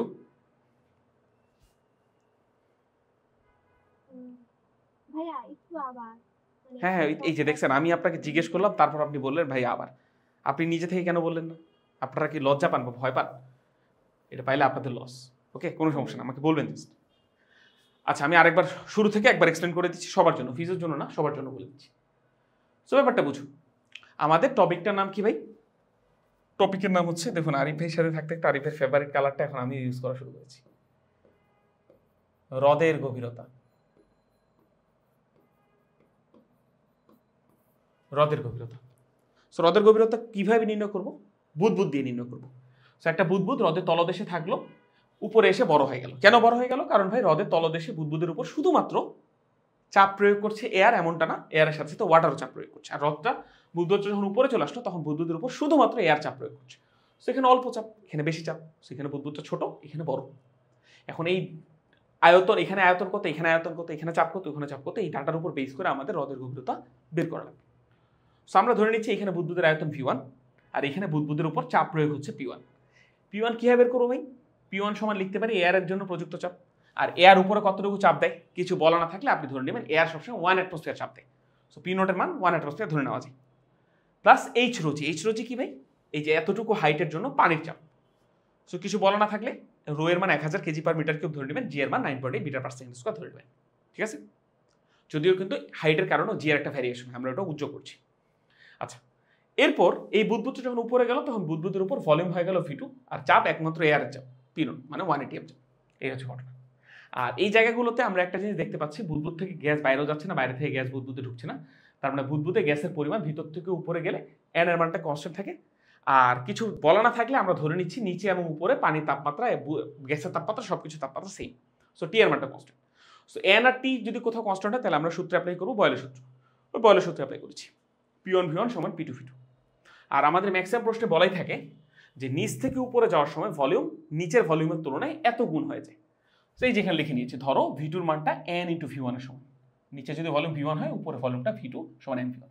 সো পুরো জিনিসটা মানে সলভ করলে এই সমান আসে P0 into n minus 1 divide by rho G. আমরা কি বুঝেছি সবকিছু এবার, নাকি কোনো সমস্যা আছে? সবাই ক্লিয়ার? এখন কিছু যদি বলা না থাকে ভাই, কিছু যদি বলা না থাকে তাহলে P0 এর মানটা ধরে নেওয়া হচ্ছে 101,325 প্যাসকেল। রো এর মানটা ধরে নেবেন 1000 কেজি পার মিটার কিউব। জি এর মানটা ধরে নেবেন 9.8 মিটার পার সেকেন্ড স্কয়ার। এই হচ্ছে ঘটনা। সো আসুন এবার আমরা ম্যাথ সলভ করবো, তার আগে আরেকটা ছোট্ট জিনিস আপনাদেরকে পড়িয়ে দিই। প্রস্তুত সবাই? প্রস্তুত? আচ্ছা, আরেকটা জিনিস আপনাদেরকে পড়িয়ে দিই। যেটা পড়াবো সেটা হচ্ছে এরকম। আসুন ভাই, আমাকে একটা জিনিস বলুন, এই বুদবুদটা কি একটা গোলকের মতো জিনিস না? বুদবুদটা একটা গোলকই, 3D জিনিস একটা গোলক। সো বুদবুদের আয়তন সমান কি লেখা যাবে ভাই? বুদবুদের আয়তন সমান কি লেখা যাবে? 4/3 পাই আর কিউব বলা যায়। বলা যায়। আর মানে হচ্ছে রেডিয়াস। সো আমাকে বলুন ভাই 4/3 একটা কনস্ট্যান্ট, পাই একটা কনস্ট্যান্ট। সো বুদবুদের আয়তন একমাত্র কার উপর ডিপেন্ড করে চেঞ্জ হয় ভাই? রেডিয়াসের উপর ডিপেন্ড করে চেঞ্জ হয় এবং ঘন আকারে চেঞ্জ হয়। V is proportional to R cube. বোঝা যাচ্ছে নাকি বোঝা যায় না? আবার আর সমান কি লেখা যায় ভাই? d/2 অর্থাৎ ডায়ামিটার বাই 2। সো অনেক সময় বুদবুদের বলা হয় ব্যাস এত গুণ হয়ে গিয়েছে, ব্যাসার্ধ না বলে ব্যাস এত গুণ হয়ে গিয়েছে। সো আমরা এই জায়গাটাতেই ভি ইজ প্রপোর্শনাল টু আর এর জায়গায় আমরা কি d/2 লিখতে পারি না ভাই? এরপর d/2 হোল কিউব বলা যায়। দেখা যায় আচ্ছা আমাকে একটা জিনিস বলুন, 2 তো নিজে একটা কনস্ট্যান্ট, তাই না? কনস্ট্যান্ট তো নিশ্চয়ই সমানুপাতিক চিহ্নের ভিতরে ঢুকে যাবে, তাহলে আলটিমেটলি লিখেছে V is proportional to d cube. বুঝে গেল? কিভাবে আসলে বুঝেছেন নাকি বুঝেন নাই? সো আমরা জাস্ট মোটা দাগে এই দুটো লাইনে মনে রাখবো, এই দুটো লাইনে মনে রাখবো। কোন দুটো লাইন ভাই? এই যে মাঝের লাইনটা আপনার দেখারই দরকার নেই, এই লাইনটারও দেখারই দরকার নেই। সো আপনি জাস্ট এই দুটো লাইন মনে রাখবেন যে V is proportional to r cube আর V is proportional to d cube. So next time আমি আপনাকে এখনই প্রিপেয়ার করে দিচ্ছি। ধরেন কোনো একটা গ্যাসের বলা হলো রেডিয়াস আর থেকে হলো 2r। কোনো একটা গ্যাসের, কোনো একটা বুদবুদের নিচে রেডিয়াস যত, উপরে গিয়ে রেডিয়াস হয়ে গেল দ্বিগুণ। তাহলে আমাকে বলুন তো ভাই ভলিউম ভি থেকে কত গুণ হবে? 2 কিউব গুণ হয়ে যাবে না? 2r এর কিউব হয়ে যাবে, 2r এর কিউব হয়ে যাবে। তার মানে 2 কিউব ইন্টু আর কিউব, 2 কিউব মানে কত? 8। তার মানে লিখতে পারি 8v হয়ে যাবে। রেডিয়াস যদি দ্বিগুণ হয় ভলিউম হবে কত গুণ? 8 গুণ। এটা কি বুঝেছি? বুঝছি। আচ্ছা তাহলে এরপর যদি এটা রেডিয়াস না হয়, যদি বলতো ডায়ামিটার, যদি আমাদের এখানে কমা দিয়ে লিখে দিচ্ছি ডায়ামিটার ডি থেকে 2d হয়ে গেল, সেক্ষেত্রে ভলিউম ভি থেকে 8v হয়ে যাবে। ঠিক আছে, কারণ একই জিনিস। এবার আসুন রেডিয়াস অথবা ডায়ামিটার যদি রেডিয়াস 3d হয়ে যায় ডায়ামিটার, অথবা রেডিয়াস হয়ে যায় 3r, মানে 3 গুণ হয়ে যায়। রেডিয়াস অথবা ডায়ামিটার যদি 3 গুণ হয়ে যায়, তাহলে আমাকে বলুন তো ভাই ভলিউম কত গুণ হয়ে যাবে? তখন এই যে আর এর জায়গায় লিখবেন কি আর নাকি 3r? 3r whole cube, 3r whole cube. তাহলে আর এর কিউব আর 3 এর কিউব, 3 এর কিউব মানে কত ভাই? 27। সো আমি একেবারে আপনাদেরকে প্রস্তুত করিয়ে দিচ্ছি। সো এরপরে যদি কোনোদিন আপনাকে বলা হয় যে কোনো একটা গ্যাসের বুদবুদ নিচ থেকে উপরে গেলে ভলিউম রেডিয়াস 3 গুণ হয়ে গিয়েছে, তাহলে আপনি ডিরেক্টলি এই যে n এর জায়গায় কি লিখবেন? n মানে কি ছিল? নিচ থেকে উপরে গেলে ভলিউম কত গুণ হয়, তখন n এর জায়গায় কি লিখবেন? 27 লিখবেন। বুঝে গেছে ব্যাপারটা? এই যে ভলিউম নিচ থেকে উপরে গেলে 27 গুণ হয়ে যায়। এটা কোনোদিন আসে নাই, এরপরে যেটা দেখাচ্ছি তারপরে একবার দেখিয়ে নিই আপনাদেরকে। যদি কোনোদিন ডি অথবা আর এরকম হয়ে যায় যে 4 গুণ হয়ে গেছে, 4d অথবা 4r, তাহলে আমাকে বলুন তো ভাই ভলিউম কত গুণ হবে? 64 গুণ হয়ে যাবে। বোঝা গেল ব্যাপারটা? বোঝা কি গেল? আচ্ছা, সো এই যে আমি এই যে এখানে আমি জাস্ট আপনাকে এগুলো কেন শেখাচ্ছি, এখানে দেখেন এই 8, এই 27 আর এই 64, এটা অ্যাকচুয়ালি কার মান জানেন? এটা অ্যাকচুয়ালি n এর মান। ঠিক আছে, শর্টকাট দিয়ে যদি অ্যাপ্লাই করতে চান এই সূত্রটা যেন আপনাকে আমি অনেকভাবে ট্রেন করে দিলাম, এবং এই সূত্র থেকে ম্যাথ প্রত্যেক বছর ভর্তি পরীক্ষা কোথাও না কোথাও আসে থাকে, এই কারণে আপনাকে ট্রেন করে দিলাম। ঠিক আছে, সো আসেন এবার আমি আপনাদেরকে ভর্তি পরীক্ষার একটা প্রশ্ন করতে দিই। দেখুন আপনাদের হাতে যদি ক্যালকুলেটর থাকে তাহলে আমাকে এই কোয়েশ্চেনটাই 3-4 সেকেন্ডের মধ্যে সলভ করে দিন। এই কোয়েশ্চেনটাই, এটা এসেছে রুয়েটে, কুয়েটে এবং চুয়েটে, অনেকবার এসেছে। দেখেন একই কোয়েশ্চেন অনেকবার এসেছে। সো বুঝতে পারছেন কতটা গুরুত্বপূর্ণ কোয়েশ্চেন। এবং এটা আমাকে এবার আপনারা ক্যালকুলেটর দিয়ে সবাই উত্তর করবেন এবং খুব দ্রুত করে দিবেন। কি বলেছে ভাই? কোন হ্রদের তলদেশ থেকে পানির উপরিতলে আসা একটি বুদবুদের ব্যাস দ্বিগুণ হয়। ব্যাস যদি দ্বিগুণ হয় তাহলে আয়তন কত গুণ হবে ভাই বলুন? 8 গুণ হবে। বোঝা গেছে? ভি থেকে হবে 8 গুণ। তার মানে n এর মান কত ভাই? 8। সো n এর মান আমরা পেয়ে গিয়েছি। হ্রদের পৃষ্ঠে বায়ুমণ্ডলের চাপ স্বাভাবিক বায়ুমণ্ডলীয় চাপের সমান, অর্থাৎ 1 অ্যাটমসফিয়ার। এবং হ্রদের পানির উচ্চতা, এটা উচ্চতা হবে না, এটা হবে উষ্ণতা। হ্রদের পানির উষ্ণতা যদি ধ্রুবক হয় তাহলে হ্রদের গভীরতা কত? সো কাজই তো শেষ ভাই, একই কোয়েশ্চেন আমাদের একদম বেসিক ফর্মুলা থেকে এসেছে। এই সমান কি ভাই? P naught into n-1 divided by rho G. এই ফর্মুলা ইউজ করে দিতে পারি। এটা এমসিকিউর কোয়েশ্চেন, সো এমসিকিউতে ডিরেক্টলি অ্যাপ্লাই করবেন। লিখবেন 101325 8 মাইনাস 1 ডিভাইড বাই রো এর মান হচ্ছে 1000 ইন্টু 9.8। দেখুন কয় সেকেন্ড লাগে জাস্ট এই কোশ্চেনটা সলভ করতে, বলুন সবাই উত্তর। 72.375। ফাবিহা? জি ভাইয়া 72.375 মিটার। ওকে, শ্বেতা পদ্মরা কেনে আপনারা করেছেন? 3757। আচ্ছা আলহামদুলিল্লাহ, তার মানে সবাই পারছেন তো? জি ভাইয়া। এখন তাহলে দেখুন ভাই, এই কোয়েশ্চেনটা আপনাদের ভর্তি পরীক্ষা আপনাদের বেলা ধরেন এসেছে। সো আমি আপনাদেরকে আগেই বলি, এটা কোনো এক্সট্রাঅর্ডিনারি কোয়েশ্চেন না, এটা বাংলাদেশের সবাই পারবে, সবাই পারবে। কিন্তু সবাই যদি এই কোয়েশ্চেনটা 30 সেকেন্ড লাগায়, আপনার এটা 3 থেকে 4 সেকেন্ডে হয়ে যাওয়া উচিত। জাস্ট ক্যালকুলেটরে ধিমধাম টাইপ করুন, আপনার তো আর ফর্মুলা লেখা লাগবে না এমসিকিউর জন্য, ক্যালকুলেটরে লিখে দিবেন।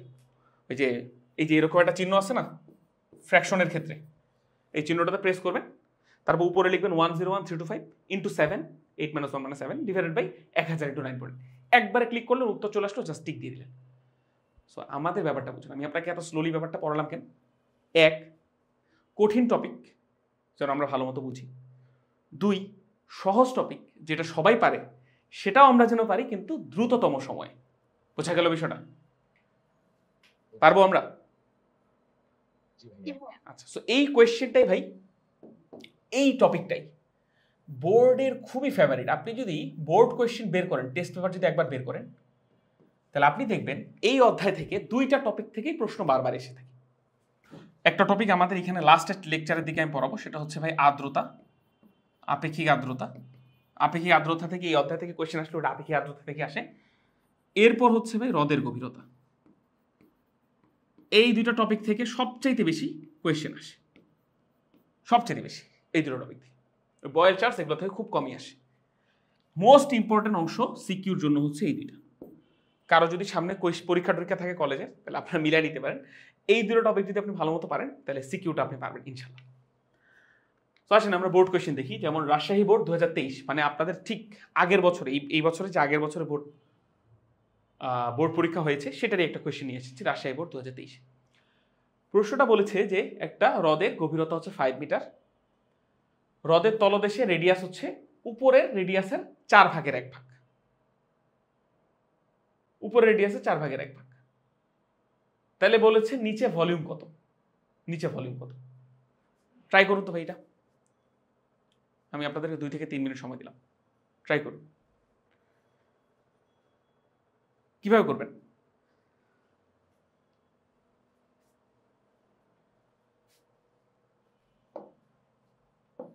মানে আপনাকে মেইনলি বের করতে বলেছে, যে উপরের ভলিউম যদি হয় V1, তাহলে নিচের ভলিউম উপরের ভলিউমের কত গুণ হবে? এই যে V2 এর মানটা উপরের ভলিউমের কত গুণ হবে, এই হচ্ছে ঘটনা। n এর মান আপনার কাছে জানতে চেয়েছে, টেকনিক্যালি n এর মান জানতে চেয়েছে। মানে আপনি আগে যেই ওয়েতে হাঁটতেন, আপনি ডিরেক্টলি n এর মানটা বের করে ফর্মুলা বসাই দিতেন, এবার জাস্ট উল্টা পথে হাঁটবেন, উল্টা পথে হেঁটে n এর মান বের করে ফেলবেন। সো এই যে একই সূত্র ভাই। অবশ্যই এখানে বোর্ড পরীক্ষার কোয়েশ্চেনে কিন্তু আপনাকে প্রত্যেকটা ধাপ গ্র্যাজুয়ালি আসা লাগবে। সো আমি ধরে নিচ্ছি ওই ধাপগুলো আপনি পারেন। P0 n-1 divide by rho G, এই ফর্মুলা থেকে আপনি জাস্ট n এর ভ্যালুটা বের করে ফেলবেন, দ্যাটস ইট। পারবেন না ভাই? জাস্ট একটু মনে রাখবেন, এখানে একটু উল্টাপাল্টা করে দিয়েছে। আমরা নিচের ভ্যালুগুলোকে 1 নাম্বার ডিনোট করতাম, উপরগুলোকে 2 নাম্বার ডিনোট করতাম, আর এখানে নিচেরগুলোকে 2, উপরে 1 ডিনোট করেছে। সো এটা বড় বিষয় না, আপনি তো ম্যাথটা শর্টকাট দিয়ে করবেন না, আপনি তো গ্র্যাজুয়ালি করবেন। সো গ্র্যাজুয়ালি করলে এটা আর কোনো ঝামেলা হবে না। সো বলুন পারবো কিনা, সবাই বলি। পারবো ভাইয়া, পারবো। পারবো কি?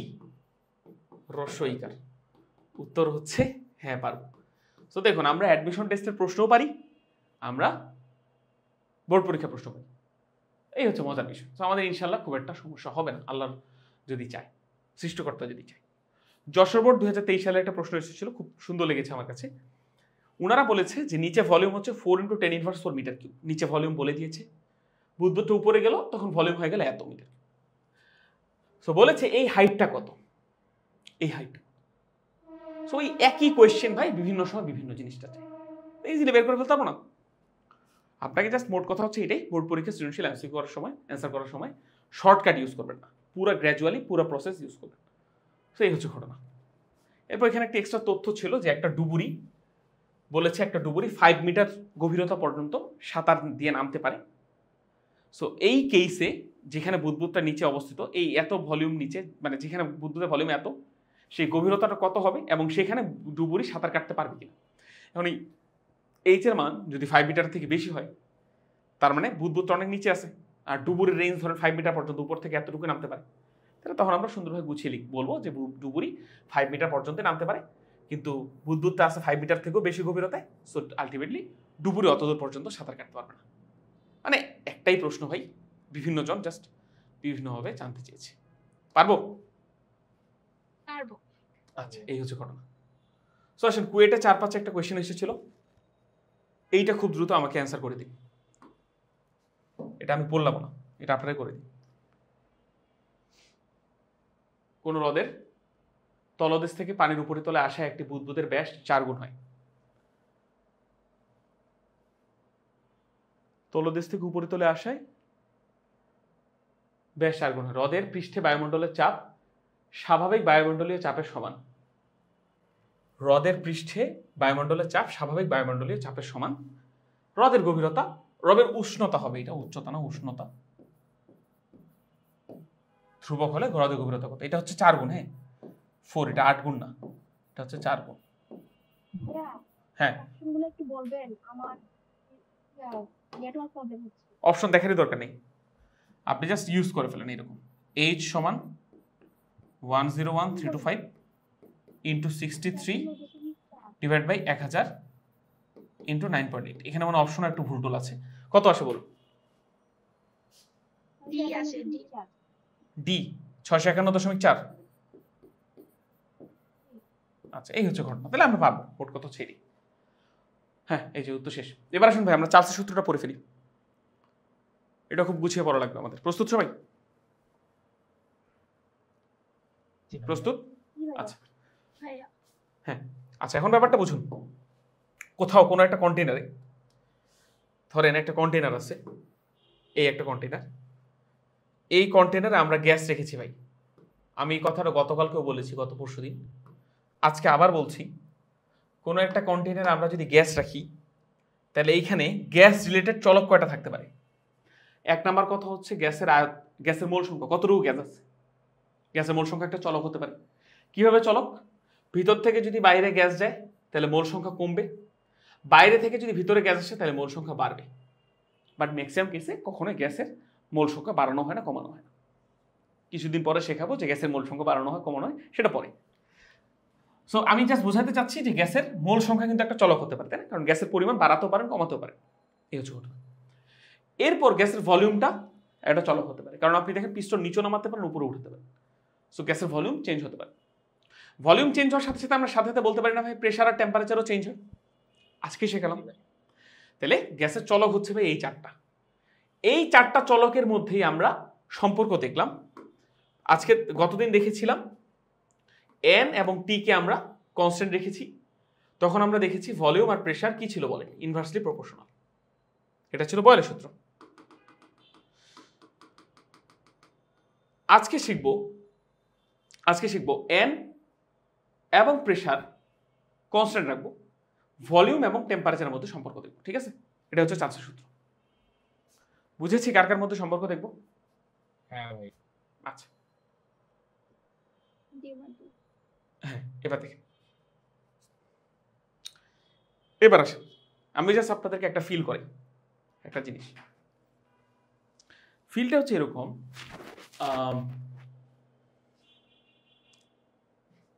আচ্ছা দেখাচ্ছি, এই এসির রিমোটটা দেখাচ্ছি। হ্যাঁ, রিমোটটার দিকে একটু তাকান, দেখতে পাচ্ছেন সাদা রিমোটটা? হ্যাঁ ভাই। আচ্ছা দেখেন, আমি সাদা রিমোটটাকে ভিজুয়ালাইজ করবেন, হ্যাঁ ব্যাপারটা ফিল করা লাগবে। সাদা রিমোটটাকে বোর্ডের এই প্রান্ত থেকে ওই প্রান্তে নিয়ে যাচ্ছি, দেখেন খুবই স্লোলি নিয়ে যাচ্ছে। ওকে, সো রিমোটটা যখন স্মরণ হচ্ছে, আমাকে একটা কথা বলুন, রিমোটে নিশ্চয়ই আমি বল প্রয়োগ করছি, রিমোট কি না হলে সরতো কোনোদিন? না ভাইয়া। সরতো না। এবং রিমোটটা যে এই এক পাশ থেকে অন্য পাশে আছে, একদম স্লোলি যাচ্ছে না ভাই? হ্যাঁ হ্যাঁ। আচ্ছা, রিমোটের কি বেগ বাড়া কমা করলো? উত্তর হচ্ছে না। রিমোটটা একই বেগে হ্যাঁ। একই বেগে ওই পাশ থেকে ওই পাশে গেল, এই যে দেখেন একই বেগে যাচ্ছে, খুবই স্লোলি যাচ্ছে, একই বেগে যাচ্ছে। তাহলে এখানে বুঝুন, এইখানে রিমোটটাকে আমি এক প্রান্ত থেকে অন্য প্রান্তে সরাতে যে বলটা প্রয়োগ করেছি, বল নিশ্চয়ই প্রয়োগ করেছি, রিমোট সরতো না। এখানে যে বলটা প্রয়োগ করেছি এই বলটাকে বলা হয় ধ্রুব বল। এই বলটাকে কি বলা হয় ভাই? ধ্রুব বল। অনেকে ভাবে ধ্রুব বল মানে বলের মান শূন্য। ধ্রুব বল মানে বলের মান শূন্য না। ধ্রুব বল মানে এমন বল যেই বলের কারণে কাইন্ড অফ বস্তুটাকে আমরা স্লোলি এক জায়গা থেকে আরেক জায়গায় মুভ করালাম, বুঝলাম? স্লোলি এক জায়গা থেকে আরেক জায়গায় মুভ করলাম, বুঝা গেছে ব্যাপারটা? যদি এখানে আরো কিছু কন্ডিশন অ্যাপ্লাইড হতো, তারপর জাস্ট আমি আপনাকে ভিজুয়ালাইজ করানোর চেষ্টা করছি। আচ্ছা, এবার এই রিমোটটাকে দেখুন, এই যে স্লো যাচ্ছে, আবার দ্রুত যাচ্ছে, আবার স্লো যাচ্ছে, আবার দ্রুত যাচ্ছে। এইবার যে রিমোটটাকে আমি সরালাম এক জায়গা থেকে আরেক জায়গায়, এটাকে বলবো আমরা পরিবর্তী বল। দেখুন এই যে খুবই দ্রুত গেল, আবার স্লো যাচ্ছে, আবার দ্রুত গেল, আবার স্লো যাচ্ছে। সো রিমোটেরই আমি দুই প্রকার সরণ দেখিয়েছি। একটা হচ্ছে slow fast, slow fast, slow fast, এরকম বিভিন্ন হয়, পরিবর্তন হয়ে সে যে যাচ্ছে তার বেগের পরিবর্তন হচ্ছে কন্টিনিউয়াসলি, সেটাকে আমরা বলবো পরিবর্তী বলের কারণে রিমোটের গতি পরিবর্তন হচ্ছে। যদি এক্স্যাক্ট জিনিসটা এরকম না, জাস্ট আমি ভিজুয়ালাইজ করার জন্য, ফিল করানোর জন্য ব্যাপারটা বলছি। আর আগের বার রিমোটটাকে যখন স্লোলি এক জায়গা থেকে আরেক জায়গায় নিয়ে গেছি, সেটাকে আমি কি বললাম ভাই? ধ্রুব বল দিয়ে রিমোটকে সরানো হলো। বোঝা গেল ব্যাপারটা? জাস্ট আমি আপনাকে এটাই বোঝাতে চাচ্ছি, ধ্রুব বল মানে শূন্য বল না, ধ্রুব বল মানেও কারো স্মরণ হবে। সো অনেকে ভাবে যে ভাইয়া প্রেশার কনস্ট্যান্ট করে দেওয়া মানে নিশ্চয়ই পিস্টনকে কনস্ট্যান্ট করে দেবো, পিস্টন উপরে উঠবে না। বাট এরকম না। ধ্রুব চাপ যদি হয় বা ধ্রুব বল যদি হয়, তাহলে পিস্টন উপরে উঠবে, কিন্তু স্লোলি উঠবে, একই বেগে উঠবে, বেগের তেমন আহামরি কোনো পরিবর্তন হবে না। বুঝা গেল ব্যাপারটা? আসেন এবার আমি আপনাদেরকে বুঝাই। প্রস্তুত সবাই? প্রস্তুত ভাইয়া? প্রস্তুত। আচ্ছা, এবার দেখো,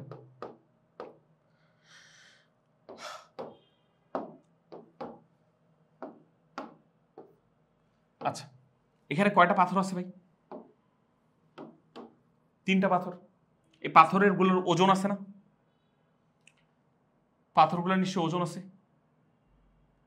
পাথরগুলোর নিশ্চয়ই ওজন আছে, তাই না? সো সব পাথরগুলো মিলে নিচের দিকে ধরেন চাপ প্রয়োগ করলে হচ্ছে, ওটা বেশি মোটা হয়ে গেছে। সব পাথরগুলো মিলে ধরে নিচ্ছি নিচের দিকে চাপ প্রয়োগ করলে হচ্ছে ভাই, ধরে নিচ্ছি কথার কথা, ধরে নিচ্ছি 5 ATM। ওকে, সব পাথরগুলো মিলে নিচে চাপ প্রয়োগ করছে কত ভাই? 5 ATM। এবং ধরে নিচ্ছি পিস্টনটা এখানেই আটকে আছে, তার মানে নিশ্চয়ই গ্যাসও এই যে পিস্টনের উপর চাপ প্রয়োগ করবে কতটুকু ভাই? 5 ATM করবে, নাহলে নিশ্চয়ই পিস্টন এখানে থাকতো না, পিস্টন নিচে নেমে যেত। আমি কি বোঝাতে পারছি আপনাদেরকে বিষয়গুলো? হ্যাঁ ভাইয়া। আচ্ছা, এবার আসো, এখানে পাথর কয়টি ভাই? এখানে পাথর কয়টি? স্টোন কয়টি? গুনে দেখুন তো। পাথর কিন্তু এখানে আছে 3টি। পাথর কয়টি আছে ভাই? 3টি আছে। তাহলে আমি যদি পাথর না বাড়াই, তাহলে কি উপর থেকে নিচে চাপের মান বাড়া কোনোভাবে সম্ভব? উত্তর হচ্ছে না। উপরে বেশি লোড রাখলে বেশি চাপ আসবে গ্যাসের উপর। আমি পাথরের মানটা কনস্ট্যান্ট রেখে দিলাম, কনস্ট্যান্ট রেখে মানে উপর থেকে নিচে গ্যাসের উপরে চাপ দিলাম 5 ATM। কিন্তু এখন আমি বাইরে থেকে এখানে হিট দেওয়া শুরু করলাম, এখানে একটা মোমবাতি রাখলাম। যখনই এখানে মোমবাতি রাখবো, মোমবাতি রাখলে কি হবে ভাই? গ্যাসের তাপমাত্রা বাড়বে। গ্যাসের তাপমাত্রা যদি বাড়ে তাহলে কি হবে ভাই? গ্যাসের চাপও বেড়ে যাবে। আমি শিখিয়েছিলাম গ্যাসের তাপমাত্রা বাড়লে বেগ বেড়ে যাবে, বেগ বেশি বেড়ে গেলে পিস্টনের গায়ে গ্যাসের মলিকুলগুলো বেশি বেশি ধাক্কা খাবে, বেশি বেশি ধাক্কা গেলে গ্যাসের চাপ বেড়ে যাবে। সো ব্যাপারটা বুঝুন, এই জায়গাটাতে এই পার্টিকুলার কেসে উপর থেকে নিচে, যেহেতু 3টা পাথর আছে, তাহলে উপর থেকে নিচে গ্যাসের উপর চাপ প্রয়োগ হচ্ছে 5 ATM, এবং গ্যাস নিচ থেকে উপরে চাপ প্রয়োগ করছে কতটুকু ভাই? 5 ATM চাপই প্রয়োগ করছে। বোঝা গেল ব্যাপারটা? আচ্ছা, পরে এখানে পাথর কয়টা আছে ভাই? পাথর কয়টা আছে? 3টাই আছে। তাহলে এখনো গ্যাসের উপর পাথরগুলো চাপ প্রয়োগ করবে কতটুকু? 5 ATM প্রয়োগ করবে। এর থেকে বেশি করার সুযোগ আছে? উপর থেকে নাই। কিন্তু আমরা ভিতরে কি করলাম জানেন? আগুন ধরিয়ে দিলাম। তাহলে গ্যাসের কি হবে ভাই? তাপমাত্রা বেড়ে যাবে। তাপমাত্রা বাড়ার ফলে গ্যাসের চাপ বেড়ে যাবে। সো ভিতরে চাপ বেড়ে হয়ে গেল, ভিতরে ধরে নেন চাপ বেড়ে হয়ে গেল। ধরেন এখনো এই যে পিস্টনটা আছে না, ধরেন এই যে পিস্টনটা যে আছে, এই পিস্টনটা এখনো এখানে আছে, ঠিক আছে? এবং আমরা আগুন ধরিয়ে দিয়েছি। যখনই আগুন ধরিয়ে দিব তখন পিস্টনের গায়ে চাপ কি আর 5 ATM থাকবে নাকি 5.1 ATM হয়ে যাবে? একটু চাপ বেড়ে যাবে না? ভিতর থেকে চাপ বেড়ে যাবে, কিন্তু উপর থেকে চাপ কতটুকুই থাকবে ভাই? 5 ATM থাকবে গ্যাসের উপরে। এরকমই তো ঘটনা। যখনই ভাই নিচ থেকে চাপ বেড়ে যাবে গ্যাসের, উপর থেকে চাপ কম হয়ে যাবে, তখনই কি পিস্টন এখানে থাকবে না উপরে উঠে যাবে? উপরে উঠে যাবে। পিস্টন উপরে উঠে যাবে। সো এই যে পিস্টনটা, সো এই যে পিস্টনটা আমাদের, এইটা ধরে নেন আমাদের সেই পিস্টন। সেই পিস্টনটা এইখান থেকে উঠে এইখানে চলে আসলো। বুঝা গেল? পিস্টনটা ছিল প্রথমে কোথায়? এইখানে, মানে এই যে এইটা হচ্ছে পিস্টন, ঠিক আছে? এটা আমি কালো কালি দিয়ে দেখেছি। এই পিস্টনটাই ধরেন এই বরাবর ছিল এইখানে, হ্যাঁ।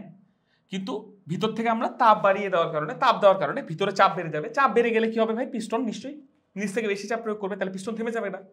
নিচ থেকে কেউ বেশি চাপ দিলে পিস্টন উপরে উঠে এখানে চলে আসবে। বোঝা কি গেল নাকি জানি? আচ্ছা, কিন্তু উপর থেকে চাপ কত আছে ভাই? 5 ATM আছে। উপর থেকে চাপ 5 ATM আছে, কিন্তু ভিতর থেকে চাপ বেশি ছিল বলে পিস্টন উপরে উঠে গেল। আচ্ছা ভাই, আমাকে একটা জিনিস বলুন, পিস্টন উপরে ওঠার সাথে সাথে গ্যাসের কি আয়তন বেড়ে গেল না? গ্যাস আগে, ব্যাপারটা বুঝুন, গ্যাস আগে এতটুকু জায়গা জুড়ে ছোটাছুটি করতো, কারণ পিস্টনটা ছিল এইখানে, পিস্টনটা ছিল এই জায়গাটাতে। আর পিস্টন উপরে যাওয়ার কারণে গ্যাস কতটুকু জায়গা জুড়ে ছোটাছুটি করবে? এই পুরো জায়গাটা জুড়ে ছোটাছুটি করবে। তার মানে কি গ্যাসের আয়তন বেড়ে গেল না? কথা বলি, গ্যাসের আয়তন যদি ভাই বেড়ে যায়, গ্যাসের চাপ কি কমে যাবে না সাথে সাথে? সবকিছু রিলেটেড, আমি আপনাকে ফিল করাচ্ছি। তাহলে সাথে সাথে গ্যাসের চাপ আর 5.1 ATM থাকবে না, গ্যাসের চাপ আবারও কমে হয়ে যাবে 5 ATM। আবারও যখন 5 ATM হয়ে যাবে তখন আবারও পিস্টনটা কিসে চলে আসবে জানেন? সাম্যাবস্থায় চলে আসবে। সাম্যাবস্থা। বুঝা গেল? তাহলে আমি যদি আপনাদেরকে এখন কয়েকটা প্রশ্ন করি, এগুলো কিন্তু খুব টাফ কোয়েশ্চেন আসবে, হ্যাঁ। আমি আপনাদেরকে দেখাবো, আইআইটির কিছু কোয়েশ্চেন সলভ করবো, তখন দেখাবো। আমি এই অধ্যায়ের সাথে আপনাদেরকে নিউটনিয়ান মেকানিক্স অধ্যায় কানেক্ট করে দেব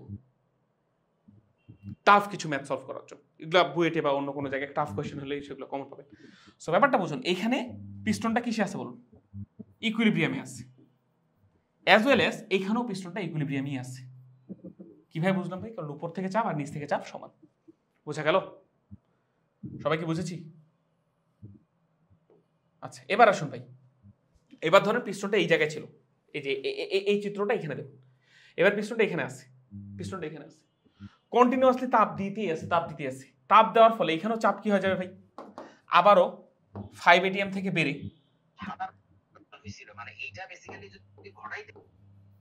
আবারও চাপ 5 থেকে বেড়ে হয়ে যাবে কত? 5.1 ATM হয়ে যাবে। কিন্তু উপরে 3টা পাথরই আছে, সো উপরে 3টা পাথর থাকা মানে কি ভাই? 5 ATM চাপই থেকে যাওয়া। তাহলে ভিতরে চাপ বেশি, উপরে চাপ কম। আবারও কি পিস্টন এখানে থেমে থাকবে? পিস্টন কি এখানে থেমে থাকবে নাকি পিস্টন উপরে উঠে যাবে? পিস্টন উপরে উঠে যাবে। এই যে পিস্টন উপরে উঠে গেল। যখনই পিস্টন উপরে উঠে গেল, গ্যাসের ভলিউম বেড়ে গেল। গ্যাসের ভলিউম বেড়ে যাওয়া মানে কি ভাই? চাপটা আবারও কমে যাবে, চাপ কমে হয়ে যাবে 5 ATM। তাহলে মোট কথা হচ্ছে ভাই, পিস্টন ওইখানেও ইকুইলিব্রিয়ামে ছিল, এখানেও ইকুইলিব্রিয়ামে আসলো, এবং এখানেও ইকুইলিব্রিয়ামই আসলো। পিস্টন 3 জায়গায় ইকুইলিব্রিয়াম আছে। এবং আপনি এই 3টা চিত্রকে যদি ভালো মতো তাকান, 3টা চিত্রে যদি ভালো মতো তাকান, তাহলে এই বরাবর দেখেন ভাই, এই বরাবর দেখেন। ধরেন এখানে গ্যাসের ভলিউম হচ্ছে V1, এখানে গ্যাসের ভলিউম হচ্ছে V2, এখানে গ্যাসের ভলিউম হচ্ছে V3। আমাকে বলুন তো ভাই, ভলিউম কোথায় সবচেয়ে বেশি বেড়েছে? সবচেয়ে বেশি কোথায় গ্যাসের? V3 সবচেয়ে বড়, দেন V2, দেন V1। বলা যায় জিনিসটা? জি ভাই।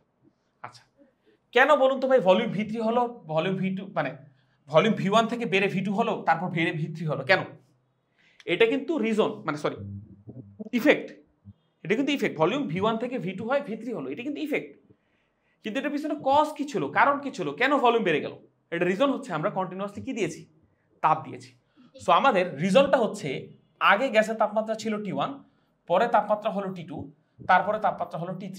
তাহলে T3 তাপমাত্রা T2 থেকে বড় এবং T2 T1 এর থেকে বড়। এই যে তাপমাত্রা বাড়িয়েছি বলেই ভলিউম বেড়েছে। তাহলে আমাদের এখানে এই টিটা কি ভাই? টিটা হচ্ছে আমাদের এখানে কজ বা কারণ, আর এখানে ভিটা কি ভাই বলুন তো? ভিটা হচ্ছে ইফেক্ট। বুঝতে পেরেছি? তাহলে আমাকে বলুন, আপনারা কি চার্লসের সূত্র ফিল করেছেন নাকি মুখস্থ করলেন?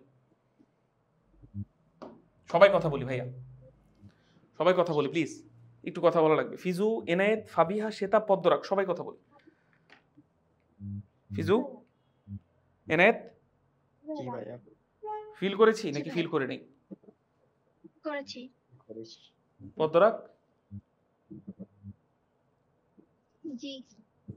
সেতাব। হ্যাঁ ভাইয়া। ওকে, এখন সবাই ভাই মাইকটা অফ করে দিই। ফিজু আপনারও মিউট করে দেন, মিউট রাখবেন, নাহলে একটা সাউন্ড আসতেছে। যখন কথা বলবো তখন আবার আনমিউট করবো। আচ্ছা, তো এই হচ্ছে ব্যাপার। আচ্ছা, এখন আরেকটা জিনিস বলেন, আরেকটা জিনিসের কথা বলি। আমাকে একটা জিনিস বলেন ভাই, আপনারা চিত্র দেখে নিশ্চয়ই বুঝতে পারছেন এইখানে গ্যাসের অণুগুলো অনেক কাছাকাছি আছে, এইখানে গ্যাসের অণুগুলো কিছুটা দূরে দূরে গেল এবং এইখানে সবচেয়ে বেশি দূরে দূরে গিয়েছে।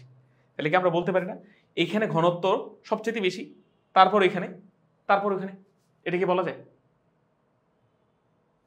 বলেন বলা যায় কিনা? জি ভাইয়া। ঘনত্ব ρ1 আর এখানে যদি ঘনত্ব হয় ρ2 আর এখানে যদি ঘনত্ব হয় ρ3, সবচেয়ে বেশি ঘনত্ব কোথায় ভাই? ρ1 সবচেয়ে বড়, দেন ρ2, দেন ρ3। তাহলে এই যে ঘনত্ব যে বেড়েছে কমেছে, এটাও কার কারণে বেড়েছে কমেছে ভাই? তাপমাত্রার কারণে। তাপমাত্রা বাড়িয়েছে কমিয়েছি বলেই ভলিউম বেড়েছে কমেছে, যার কারণে আলটিমেটলি ঘনত্ব বেড়েছে বা কমেছে। সো আমি যদি এখনই আপনাদেরকে চার্লসের সূত্রটা পড়িয়ে দিই, তাহলে চার্লসের সূত্র আমরা বলতে পারি যে volume is proportional to temperature, নাকি temperature is proportional to volume? কোনটা সঠিক বলুন? প্রথমটা। প্রথমটা সঠিক। ওকে, এগুলো একদম বেসিক থেকে পড়া লাগবে। Volume is proportional to temperature. কেন? কারণ টেম্পারেচারটা হচ্ছে কজ আর ভলিউম হচ্ছে ইফেক্ট। আর দ্বিতীয় ক্ষেত্রে তাপমাত্রার সাথে কি সম্পর্কিত ভাই? ঘনত্বের ব্যস্তানুপাতিক সম্পর্ক। বুঝে গেছে নাকি জানি? সবাই বলুন বুঝে গিয়েছে? আচ্ছা, এবার আরেকটা জিনিস আছে লাস্ট, আমাকে বলুন এই তিনটা উদাহরণই আমাদের ভিতর থেকে বাহিরে অথবা বাহির থেকে ভিতরে গ্যাসের কি কোনো আদান প্রদান হয়েছে? না। তার মানে n এখানে কনস্ট্যান্ট না, গ্যাস যতটুকু ছিল ততটুকুই আছে। এবং তিনটা উদাহরণে এখানে এখানে এখানে দেখেন তো ভাই, চাপ যত ছিল গ্যাসের 5 atm ছিল, পরেও গ্যাসের চাপ 5 atm, তারপরেও গ্যাসের চাপ 5 atm। তাহলে এখানে আমরা বলতে পারি না এখানে গ্যাসের চাপটা কনস্ট্যান্ট? বলুন বুঝেছেন কিনা? তাহলে আমরা বয়লের সূত্রটা অলরেডি, চার্লসের সূত্র অলরেডি পড়ে গিয়েছি যে n আর p যদি কনস্ট্যান্ট হয় তাহলে ভলিউম আর টেম্পারেচার পরস্পর সমানুপাতিক। কিভাবে হলো আমরা কি ফিল করেছি সবাই? কথা বলি। ওকে, এই হচ্ছে ঘটনা। এখন আমি যেটা আপনাদেরকে শুরুতেই বলেছিলাম সেটা হচ্ছে ভাই, অনেকেই ভাবে যে সমচাপ, এই প্রক্রিয়াটার নাম কি ভাই?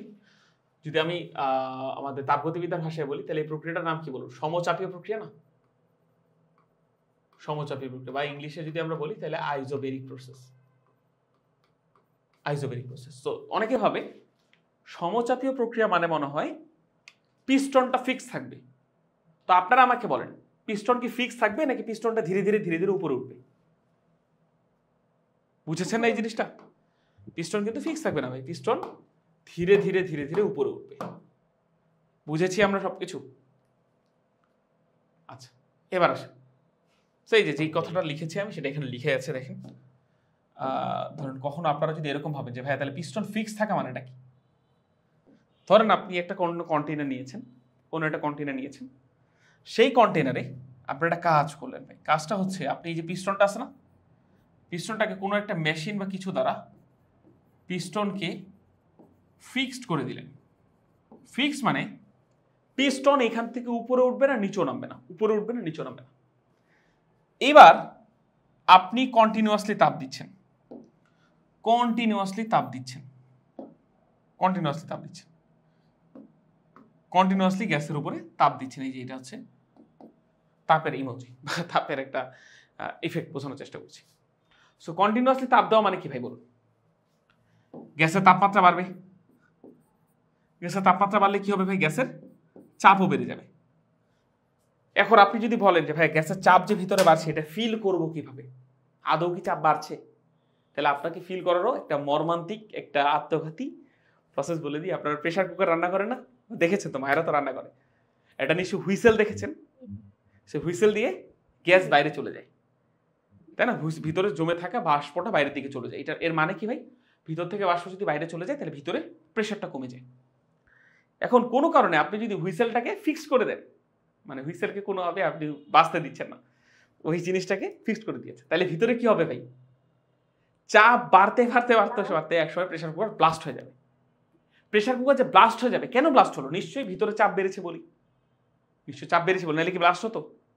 উত্তর হচ্ছে না। সো আমি জাস্ট একটা উদাহরণ দেওয়ার জন্য, বোঝানোর জন্য বললাম। সো বাইরে থেকে তাপ দিলে ডেফিনেটলি তাপমাত্রা বাড়বে, চাপও বাড়বে। তাহলে পিস্টনকে ফিক্সড করে দেওয়া মানেটা কি? পিস্টনকে ফিক্সড করে দেওয়া মানে হচ্ছে ভাই, গ্যাসের ভিতরে চাপ বাড়ছে, তাপমাত্রা বাড়ছে, কিন্তু পিস্টন ফিক্সড করে দেওয়া মানে হচ্ছে ভাই ভলিউমটা কনস্ট্যান্ট। ঠিক আছে, এটা হচ্ছে গেলুসাকের সূত্রে, একটু পরেই দেখবো আমরা। বলুন বুঝেছি কিনা? তো কখনো এরপরে আপনাদের একে আর কখনো কনফিউশন হবে যে ভাই না ভাই। পিস্টনকে ফিক্সড করে দেওয়াটা মানে কি সমচাপীয় কিনা? উত্তর হচ্ছে না। পিস্টন ফিক্সড করে দেওয়া মানে কোন প্রক্রিয়ার কথা বলা হচ্ছে ভাই বলুন তো? সম-আয়তন। সম আয়তন প্রক্রিয়া। এটা মনে হয় আমি তাপগতিবিদ্যা অধ্যায়েও বুঝিয়েছি, তাই না? হ্যাঁ ভাইয়া। ওকে, সো এই যে আইসোকোরিক প্রসেস আমি জাস্ট একটু আপনাদেরকে অ্যাট এ গ্ল্যান্স দেখিয়ে দিলাম। সো এবার আসুন ভাই, চার্লসের সূত্র আমরা তো অলরেডি পড়েই ফেলেছি। চার্লসের সূত্রটা কি? সেটা হচ্ছে ভাই V is proportional to T. But Charles ভাই এত সুন্দরভাবে, এত সহজ কথা আমি যেভাবে বললাম, চার্লস এত ভালোভাবে বুঝায় নেই। রেদার সে এরকম একটা বাংলা কথা দিয়ে দিয়েছে। এবার এই বাংলা কথাটাকে আমরা ডিকোড করে করে শিখবো চার্লস আসলে বলতে চেয়েছে কি, এবং ওনার এই বাংলা কথাটাকে ডিকোড করে করেই দেখবো যে আলটিমেটলি এইটা ভি ইজ প্রপোর্শনাল টু টি কেই নির্দেশ করে। তো আসুন শুরু করা যাক। তো কখনো যদি আপনাদের পরীক্ষায় প্রশ্ন আসে যে চার্লসের সূত্রটি বিবৃত করো, তাহলে ক নাম্বার প্রশ্নে এটা আসতে পারে ভাই। এই জন্য এই জিনিসটা একটু মনে রাখবেন। কারণ আমি আপনাদেরকে একবার দুইবার পড়িয়ে দিলে আপনাকে এটা মুখস্থ রাখা লাগবে না, আপনি নিজে লিখতে পারবেন। তো চার্লসের সূত্রে কে কে ফিক্স ভাই? চার্লসের সূত্রে কনস্ট্যান্ট কে কে? চাপ কনস্ট্যান্ট, চার্লসের চাপ কনস্ট্যান্ট, আর কে কনস্ট্যান্ট ভাই? নাম্বার অফ মোল সব জায়গায় কনস্ট্যান্ট। তো এই যে দেখেন, স্থির চাপে কোনো নির্দিষ্ট ভরের মানে হচ্ছে ভাই নির্দিষ্ট ভরে এটা হবে গ্যাসের আয়তন। নির্দিষ্ট ভরের গ্যাসের আয়তন 0 ডিগ্রি সেলসিয়াস থেকে প্রতি ডিগ্রি সেলসিয়াস তাপমাত্রার বৃদ্ধির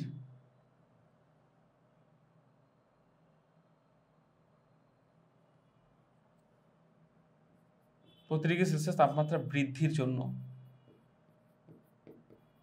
জন্য আয়তন, একটু দাঁড়ান টাইপিং মিস্টেক আছে, এগুলো আমি দেখি ঠিক করে দিই।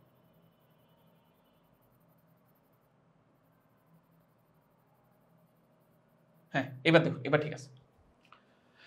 স্থির চাপে কোনো নির্দিষ্ট ভরের মানে ফিক্সড মোল সংখ্যার গ্যাসের আয়তন 0 ডিগ্রি সেলসিয়াস থেকে প্রতি ডিগ্রি সেলসিয়াস তাপমাত্রা বৃদ্ধির জন্য আয়তন 1/273 অংশক্রমে, যথাক্রমে না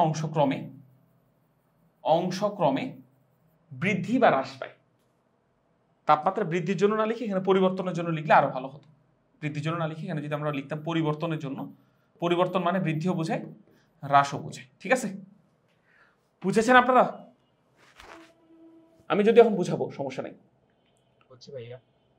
আচ্ছা, তাহলে আমি আপনাদেরকে একটু বোঝানোর চেষ্টা করি। আসেন বোঝানোর চেষ্টা করি। সো ব্যাপারটা বুঝবেন ভাই।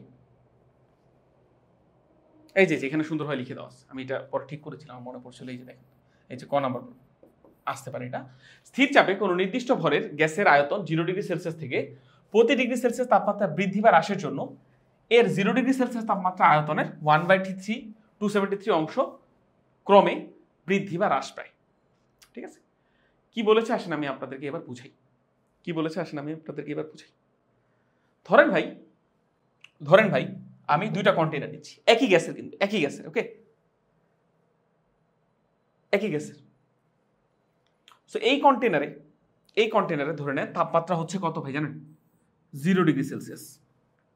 এই কন্টেইনারে তাপমাত্রা হচ্ছে 0 ডিগ্রি সেলসিয়াস। তাহলে এই কন্টেইনারে যে গ্যাসের আয়তন সেটাকে আমরা লিখে দিতে পারি V0। ওকে, এই যে এইটুকু আয়তন, এটাকে আমরা বলতে পারি V0। আচ্ছা, এবার আমরা গ্যাসের তাপমাত্রা বাড়িয়ে করে দিলাম কত জানেন? θ ডিগ্রি সেলসিয়াস। কারণ দেখেন, এই যে তাপ দিয়েছি মানে কি তাপমাত্রা বাড়বে, তাপমাত্রা হয়ে গেল কত? θ ডিগ্রি সেলসিয়াস। তাহলে এইখানে গ্যাসের আয়তন বেড়ে গেল না ভাই? বেড়ে হয়ে গেল ভাই V θ, অথবা এটাকে আমরা শুধু V দ্বারাও ডিনোট করতে পারি। বুঝেছি জিনিসটা? বুঝেছি নাকি বুঝি নাই? আচ্ছা, এখন আমাকে একটা জিনিস বলুন, জাস্ট কমন সেন্স থেকে আমাকে একটা জিনিস বলুন ভাই, আমাকে একটা জিনিস বলুন তো, কে বড়, ভি বড় নাকি V0 বড়? ভি বড় নাকি V0 বড়? চিত্র দেখে বুঝতে পারছেন, কমন সেন্স থেকে বলা যেত। ডেফিনেটলি ভি বড়, তাই না? কারণ কোনো গ্যাসকে তাপ দেওয়া মানে কি গ্যাসের প্রসারণ হবে, যে কোনো বস্তুরই তাপ দেওয়া মানে প্রসারিত হবে। ওই যে গ্যাস প্রসারিত হয়েছে, বুঝেছি? আচ্ছা, এখন কতটুকু প্রসারণ হলো, কতটুকু, এইটা সম্পর্কেই বিজ্ঞানী চার্লস ধারণা দিচ্ছেন। এই যে কতটুকু প্রসারণ হলো ডেল ভি অর্থাৎ ভি মাইনাস ভি নট, এইটা কিভাবে নির্ণয় করবো এটা সম্পর্কে আমাদেরকে চার্লস ধারণা দিয়েছে। ঠিক আছে, যে কতটুকু প্রসারণ হবে। তো এবার আসেন ভাই, এবার আসেন চার্লস কিভাবে ধারণা দিয়েছে সেটা আমি আপনাদেরকে বলে দিই। চার্লস আমাদেরকে কল্পনা করতে বলেছে যে ধরে নাও 0 ডিগ্রি সেলসিয়াস তাপমাত্রায় কোনো গ্যাসের আয়তন হচ্ছে ভি নট। তাপমাত্রা যদি 1 ডিগ্রি সেলসিয়াস বাড়িয়ে দিই তাহলে গ্যাসের তাপমাত্রা এখন কত হবে? 1 ডিগ্রি সেলসিয়াস।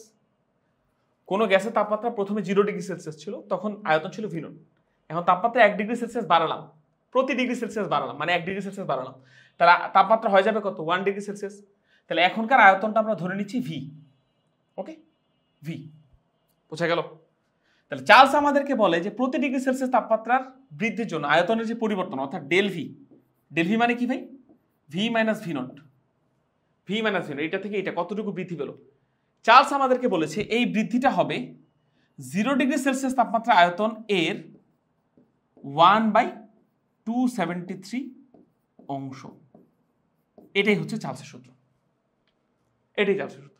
আরেকবার পড়িয়ে আনি, আসেন। এই যে দেখেন, স্থির চাপে নির্দিষ্ট ভরের কোনো গ্যাসের আয়তন 0 ডিগ্রি সেলসিয়াস থেকে প্রতি ডিগ্রি সেলসিয়াস তাপমাত্রা বৃদ্ধি বা হ্রাসের জন্য 0 ডিগ্রি সেলসিয়াস তাপমাত্রা আয়তনের 1/273 অংশ ক্রমে বৃদ্ধি বা হ্রাস পাবে। বোঝা গেল? তার মানে কোনো গ্যাসের আয়তন ধরে নেন 0 ডিগ্রি সেলসিয়াস তাপমাত্রা কোনো গ্যাসের আয়তন হচ্ছে ভি নট। প্রতি ডিগ্রি সেলসিয়াস তাপমাত্রা বৃদ্ধি মানে কি ভাই? 1 ডিগ্রি সেলসিয়াস বৃদ্ধি করলে গ্যাসের তাপমাত্রা এখন কত হচ্ছে? 1 ডিগ্রি সেলসিয়াস। তখন ধরেন গ্যাসের আয়তন হচ্ছে ভি।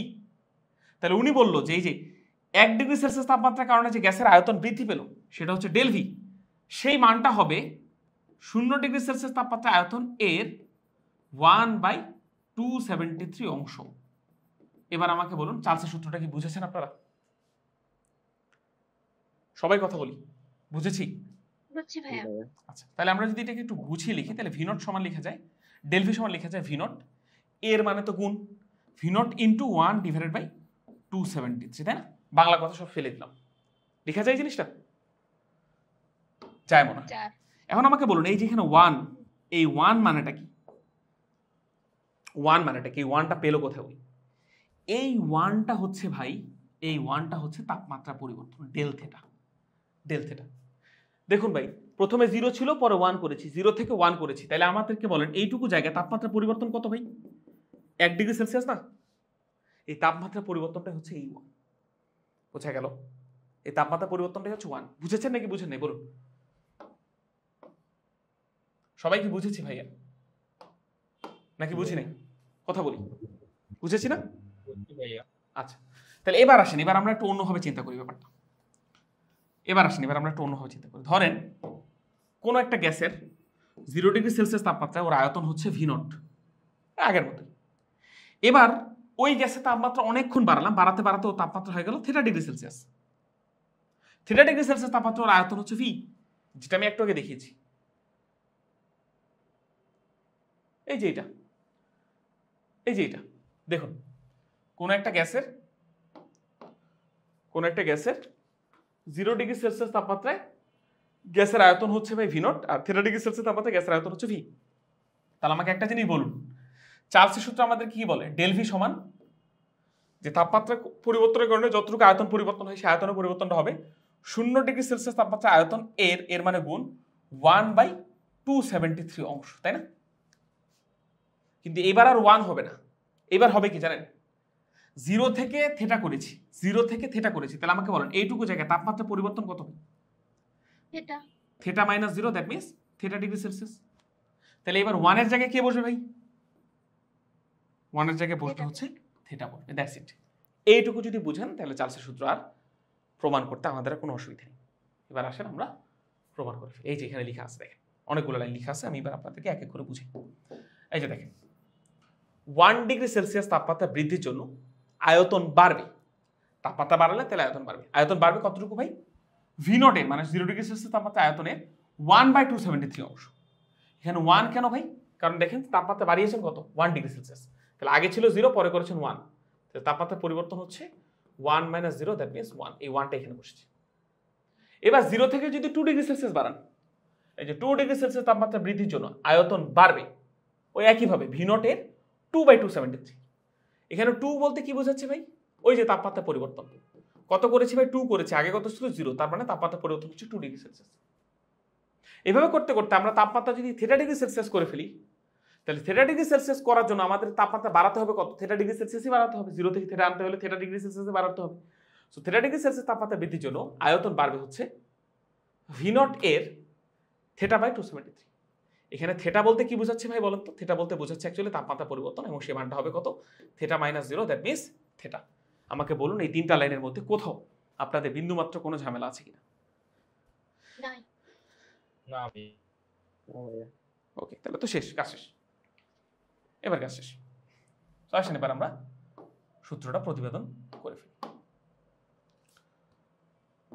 সো এই যে আমরা লিখতে পারি ভি মানে কি ভাই? ডেল ভি সমান আমরা লিখতে পারি V0 এর মানে কি?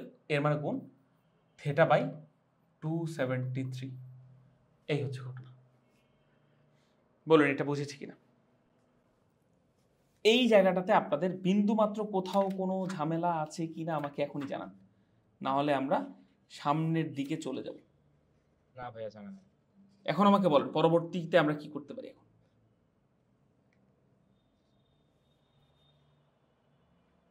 যদি ডেল ভি হয় V0 প্লাস θ/273, তাহলে আমরা একটা কথা বলতে পারি না ভাই? দেখেন 0 ডিগ্রি সেলসিয়াস তাপমাত্রা আয়তন হচ্ছে V0, θ ডিগ্রি সেলসিয়াস তাপমাত্রা হচ্ছে V, আর এখান থেকে এতটুকু যাওয়ার কারণে তাপমাত্রা পরিবর্তনের কারণে আয়তনের পরিবর্তন হয় এতটুকু। আমরা কি একটা কথা বলতে পারি না ভাই? V ইজ ইকুয়াল টু এরকম বলা যায় না ভাই? V0 plus del V. LB। কারণ ভাই দেখেন এই যে এতটুকু হচ্ছে V0, এতটুকু হচ্ছে V0, এই এতটুকু এইখানেও আছে না, এতটুকু তো এখানেও আছে, বাদ বাকি এতটুকুই তো আয়তনের পরিবর্তন হলো, এটাই তো ডেল ভি। তাহলে V0 এর সাথে ডেল ভি যোগ করলেই তো আমরা ভি পেয়ে যাব। সেইটাই আমরা এখন বের করব। এই যে দেখেন, এই যে এখানে এখন এটাই বের করব। এই যে θ ডিগ্রি সেলসিয়াস তাপমাত্রায়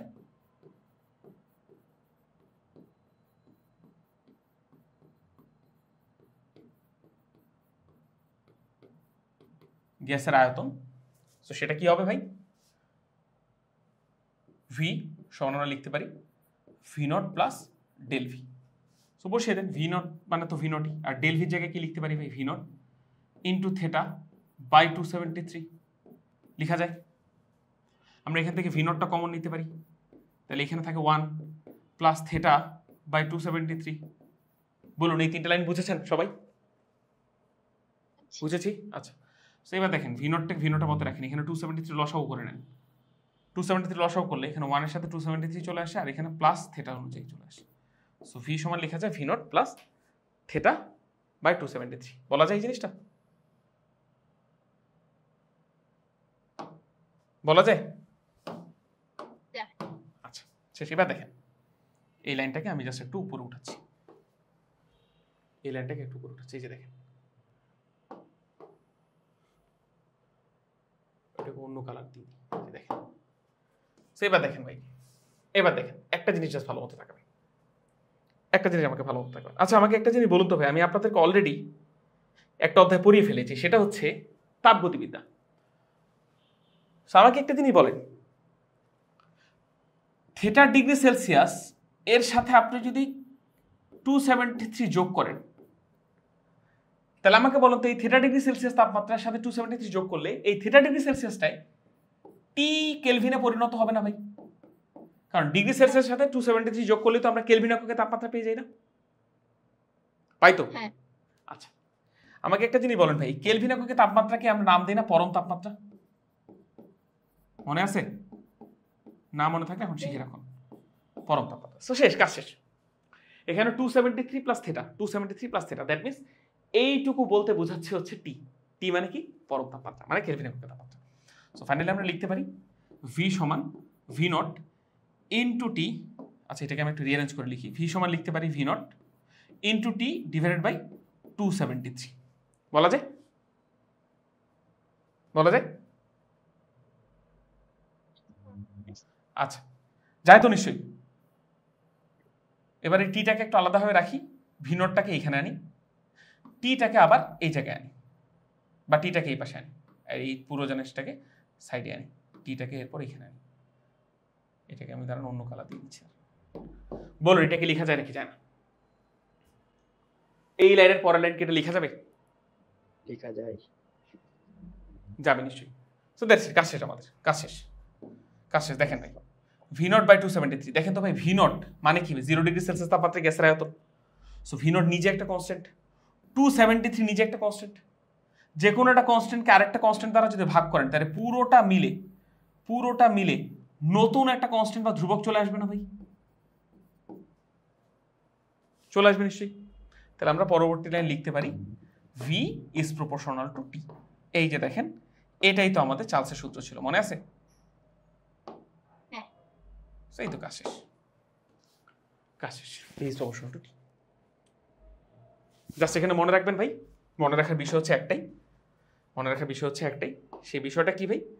এই টি তাপমাত্রাকে আপনাকে অবশ্যই কোন এককে তাপমাত্রা না লাগবে, ডিগ্রি সেলসিয়াস নাকি ডিগ্রি ফারেনহাইট নাকি কেলভিন? বলেন তো। সূত্রের প্রতিপাদনে দেখিয়েছি সব সময় আপনাকে এখানে ক্যাপিটাল টি যখনই দেখবেন, তাপগতিবিদ্যা, আদর্শ গ্যাস, এই দুটো অধ্যায় যেখানে ক্যাপিটাল টি দেখবেন সবসময় মনে রাখবেন কেলভিন এককে তাপমাত্রা নিতে বলেছি। সো এটাই হচ্ছে এখানকার বেসিক, এটাই হচ্ছে এখানকার বেসিক। সো ডিগ্রি সেলসিয়াস নিলে অবশ্যই ভুল হবে, এখানে আপনাকে অবশ্যই নেওয়া লাগবে কেলভিন এককে তাপমাত্রা, ঠিক আছে? কেলভিন এককে তাপমাত্রা, এই হচ্ছে ঘটনা। বলুন বুঝেছি কিনা? সবাইকে সবকিছু ক্লিয়ার? ভাইয়া তাহলে আমরা আজকে শেষই করবো এখনই, আর বেশিক্ষণ আপনাদের প্যারা দিব না। আচ্ছা, তাহলে চার্লসের সূত্র আমাদের আসলো V is proportional to T. কখন ভাই? যখন প্রেসার আর নাম্বার অফ মোল কনস্ট্যান্ট থাকবে।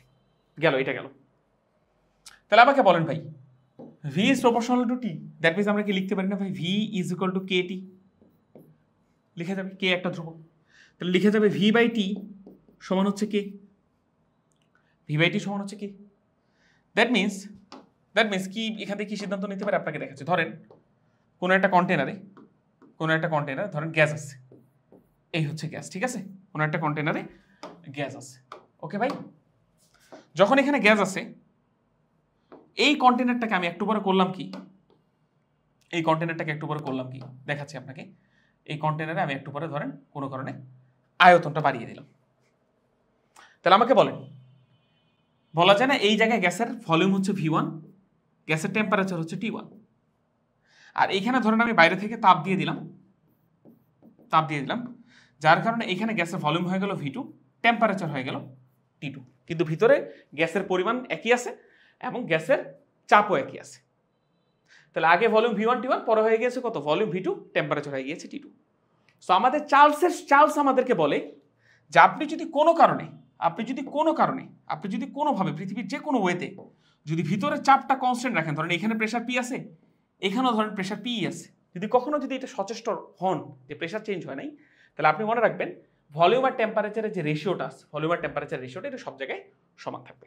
অর্থাৎ এইখানে ভলিউম আর টেম্পারেচার রেশিও কত ভাই? V1 বাই T1, এইখানে ভলিউম আর টেম্পারেচার রেশিও কত ভাই? V2 by T2। এমনভাবে ভলিউম আর টেম্পারেচার চেঞ্জ হবে যেন এরা সবসময় সমান হয়ে যায়। সো এটাই হচ্ছে আমাদের চার্লসের সূত্রের আউটকাম। আমরা কি বুঝতে পেরেছি?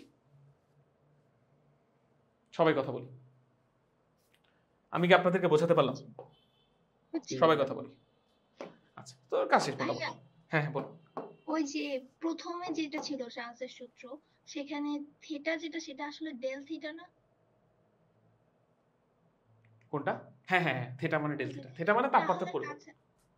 এখন হ্যাঁ। ডেল থিটা তো কেলভিন, আর কেলভিন এককে যেটা না না না না ভাই বলি, এই থিটা মানে হচ্ছে ভাই থিটা ডিগ্রি সেলসিয়াস তাপমাত্রা, এটা তাপমাত্রা পরিবর্তন না, এটা তাপমাত্রা একটা, এটা তাপমাত্রা পরিবর্তন না। আমি আপনাকে বুঝিয়ে বলি ব্যাপারটা কি হয়েছে। প্রথমে তাপমাত্রা ছিল 0 ডিগ্রি সেলসিয়াস, পরে তাপমাত্রা হলো theta degree Celsius. 0 degree Celsius তাপমাত্রায় ভলিউম হচ্ছে V0, থিটা ডিগ্রি সেলসিয়াস তাপমাত্রায় ভলিউম হচ্ছে V। এইটা নিয়ে কাজ করেছি। জাস্ট মাঝখানে একটা কথা বলেছিলাম যে 0 থেকে থিটা ডিগ্রি সেলসিয়াস আসার জন্য তাপমাত্রা বাড়াতে হবে হচ্ছে ডেল থিটা, এবং সেই ডেল থিটা মানে হচ্ছে থিটা। কিন্তু ডেল থিটার কোথাও ইউজ নাই, ইউজ আছে হচ্ছে এই জায়গায়, কিন্তু এই থিটাটা হচ্ছে ভাই অ্যাকচুয়ালি এই থিটা ডিগ্রি সেলসিয়াসকে নির্দেশ করছে। কারণ তাপমাত্রার পরিবর্তন যা, থিটা ডিগ্রি সেলসিয়াস মানেও তা। আমি কি বোঝাতে পেরেছি আপনাদেরকে? না বুঝলে বলুন, না বুঝলে আবার বোঝাবো। এইখানে যে থিটাটা আছে ভাইয়া, এখানে যে থিটাটা আছে, এবার আমি আপনাকে বুঝাই। এই যে এখানে দেখেন, এখানে দেখেন থিটা ডিগ্রি সেলসিয়াস তাপমাত্রায় গ্যাসের আয়তন করেছি, V naught plus del V. এখানে যে থিটাটা লিখেছি এটা থিটা ডিগ্রি সেলসিয়াস। ওকে, একটা মান তো বসিয়ে দিয়েছেন আপনি, একটা মান বসিয়ে দিয়ে ধরেন এটার একটা সামথিং মান আছে 5 একবার যদি বসিয়েই দেন, 5 যদি একটা 5 ডিগ্রি সেলসিয়াস যদি কোথাও বসিয়ে দেন, এরপর এটার সাথে 273 যোগ করলে কেলভিন এককে তাপমাত্রা পেয়ে যাবে। তাপমাত্রা পরিবর্তন হোক যাই, এটা তো একটা তাপমাত্রা, এটার সাথে 273 যোগ করলে কেলভিন এককে তাপমাত্রা পেয়ে যাবে। বোঝা গেল? না, না বুঝলে আমাকে জানাবেন। হ্যাঁ, আপনি নিজে পরবর্তীতে একবার দেখবেন, না বুঝলে আমাকে জানাবেন, আমি ডেফিনেটলি বুঝিয়ে দেব। ওকে, সো এই আমরা পড়াশোনা প্রায় শেষের দিকে। আমি জাস্ট লাস্ট আরেকটা জিনিস আপনাদেরকে দেখিয়ে দিই। সেটা হচ্ছে ভাইয়া, একটা জিনিস আমাকে বলুন, একটা জিনিস আমাকে বলুন, একটা জিনিস আমাকে বলুন। আমরা ধরেন এই লাইনটা এখানে লিখলাম, এই লাইনটা ধরেন এখানে লিখলাম। হ্যাঁ, আমাকে একটা জিনিস বলুন ভাই, গ্যাসের পরিমাণ এইখানে যত, মোল সংখ্যা এখানে যত, এখানেও তত না? তার মানে এখানে যদি ডাব্লিউ গ্রাম গ্যাস থাকে, এখানেও ডাব্লিউ গ্রাম গ্যাসই থাকবে। গ্যাসের পরিমাণ কি চেঞ্জ হবে? উত্তর হচ্ছে না। জাস্ট এখানে ডাব্লিউ গ্রাম গ্যাস V1 আয়তনে বিস্তৃত আছে, তার মানে এখানে গ্যাসের ভলিউমটা, ঘনত্বটা বেশি। আর এখানে গ্যাসটা বেশি জায়গায় বিস্তৃত আছে, তার মানে এখানে ঘনত্বটা কমে গিয়েছে। এই হচ্ছে ঘটনা। বোঝা গেল? তাহলে আমি যদি এই সেম সূত্রটাকে ঘনত্ব দিয়ে লিখতে চাই, ঘনত্ব দিয়ে, এবার বুঝবেন ঘনত্ব দিয়ে। ঘনত্ব মানে কি ভাই বলুন তো? ভর ভাগ আয়তন, ভর ভাগ আয়তন। তাহলে আয়তন সমান কি লেখা যাবে ভাই? ভর ভাগ ঘনত্ব লেখা যাবে। ওটা এখানে বসিয়ে দিব। আসে, এই যে এখানে দেখেন V1 এর জায়গায় আমরা লিখতে পারি W divided by rho, W divide by rho, আর ডিভাইড বাই T1 তো আগে থেকে ছিল। এখানে V2 এর জায়গায় লিখতে পারি W ডিভাইডেড বাই রো, আর আগে থেকে ছিল কি T2। ওকে, এবার দেখেন ভাই V1 আর V2, এইখানেও গ্যাসের ভর হচ্ছে W, এখানেও গ্যাসের ভর W, কিন্তু এখানে ঘনত্ব হচ্ছে ρ1 আর এখানে ঘনত্ব হবে ρ2। কেন ঘনত্ব এখান থেকে এখানে কম হয়ে যাবে? আশা করি বুঝেছেন। বেশি ভলিউম বিস্তৃত হয়ে গেলে এখানে গ্যাসটা হালকা হয়ে যাবে। সো এখানে ρ1 লিখবো, এখানে ρ2 লিখবো, কিন্তু এখানে W1 এখানে W2 লিখবো না। বোঝা গেল? কারণ দুই জায়গায় গ্যাসের ভরটা সেম আছে। তাহলে দেখেন ভাই W কাটা, W কাটা, আর ρ1 তো নিচে T1 এর সাথে গুণ হয়ে যাবে। তাহলে আমরা লিখতে পারি ρ1 T1, আর এই পাশে লিখতে পারি ρ2 T2। বোঝা গেল? তো এটা হচ্ছে আরেকটা সূত্র, এটা হচ্ছে আরেকটা সূত্র, এটা হচ্ছে আরেকটা সূত্র। এবং আপনারা নিশ্চয়ই একটা জিনিস মনে রাখবেন, যখন P1 V1 সমান P2 V2 লিখেছিলেন, তখন আপনি বলেছিলেন volume is inversely proportional two pressure. তাহলে এবার যখন ρ1 T1 সমান ρ2 T2 লিখছেন, তাহলে definitely rho is inversely proportional to temperature বলা যায়, বলা যায়। তাহলে এবার যদি আপনাদের এমসিকিউতে আসে যে নিচের কোনটি চার্লসের সূত্র, তাহলে আপনাকে এইটাকেও দাগাতে হবে, এইটাকেও দাগাতে হবে। আর চার্লসের সূত্র ভলিউম আর টেম্পারেচার দিয়েও ডিফাইন করা যায়, ঘনত্ব আর টেম্পারেচার দিয়েও ডিফাইন করা যায়। সো আমি দুইটা দিয়ে আপনাদেরকে বুঝিয়েছি, এখন ইকুয়েশন দিয়েও বুঝালাম। আর আজকেই একটু আগে কি দিয়ে বুঝিয়েছিলাম ভাই? আজকে একটু আগে আপনাদেরকে আমি এই যে চিত্র দিয়েও বুঝিয়েছিলাম, খুবই ভালো হতো। ওই চিত্রগুলো কই গেল? এই যে এই চিত্রগুলো দিয়ে অনেকক্ষণ ধরে খুঁটিয়ে খুঁটিয়ে সবকিছু দেখিয়েছি। সো আজকে আর না টানি, আমাদের নেক্সট ক্লাস হচ্ছে মঙ্গলবারে। সবাই সে পর্যন্ত খুব ভালো থাকবেন, সুস্থ থাকবেন। আপনাদের যদি কোনো কথাবার্তা থাকে তাহলে আমাকে এখনই জানাতে পারেন, কোনো প্রশ্ন থাকলে। আদারওয়াইজ আমরা পরবর্তী ক্লাসের জন্য অপেক্ষা করব। কোনো প্রশ্ন আছে আপনাদের আজকের পুরো ক্লাস থেকে? না ভাইয়া। ওকে, তাহলে আজকের ক্লাস আমরা শেষ করি ভাইয়া। মঙ্গলবারে আবার দেখা হচ্ছে ইনশাল্লাহ। ভাইয়া ওকে, হ্যাঁ হ্যাঁ বলুন। এক্সাম ডেটটা দিলে ভালো হতো। এক্সাম ডেট আমি আজকে রাতে জানিয়ে দিচ্ছি ফর শিওর, ইনশাল্লাহ টেলিগ্রামে জানিয়ে দিচ্ছি। এক্সাম ডেট হচ্ছে মঙ্গলবারে কোয়েশ্চেন দিয়ে দিব। আপনারা মঙ্গলবার বুধবার আপনার ইচ্ছা মতো সময় নিয়ে আপনি জাস্ট আমাকে সৃজনশীলগুলো সলভ করে দিবেন, এমসিকিউগুলো সলভ করে দেবেন, এইটুকুই। কোনো টাইম লিমিটেশন নাই। আপনি পুরো একদিন জুড়ে আমাকে সলভ করে সুন্দরভাবে PDF সাবমিট করে দেবেন। তাহলে মঙ্গল বুধবার আপনাদের নেক্সট পরীক্ষা হচ্ছে তাপগতিবিদ্যা অধ্যায়ের উপর, ঠিক আছে? এবং আপনাদেরকে বলে দিই, ঢাকা ইউনিভার্সিটির আজকে যে প্রশ্নগুলো দিলাম এগুলো থাকবে। ওকে, ভর্তি পরীক্ষা থেকে প্রশ্ন দিব। এবং আপনি সবই পারবেন নিশ্চিতভাবে, এটুকু বলতে পারি, যদি আমার লেকচার ভালো মতো ফলো করে। সো আজকের ক্লাস এখানেই শেষ করছি ভাই, এতক্ষণ সাথে থাকার জন্য অসংখ্য ধন্যবাদ। আজকে দ্বিতীয় ক্লাস শেষ, আর হোপফুলি 3 বা 4টা ক্লাস হবে, অর্থাৎ শেষ হবে ইনশাল্লাহ। তো ধৈর্য ধরে থাকবেন একটু, ইনশাল্লাহ সবই শেষ করে দেবো। আর এর মাঝে আপনাদের যে কোনো সমস্যা থাকলে আমাকে জানাবেন, আর একটু মনে করিয়ে দিবেন, আমি আপনাদের সেই সমস্যাগুলো সমাধান করে দিব। সবাই খুব ভালো থাকুন ভাই, সুস্থ থাকুন।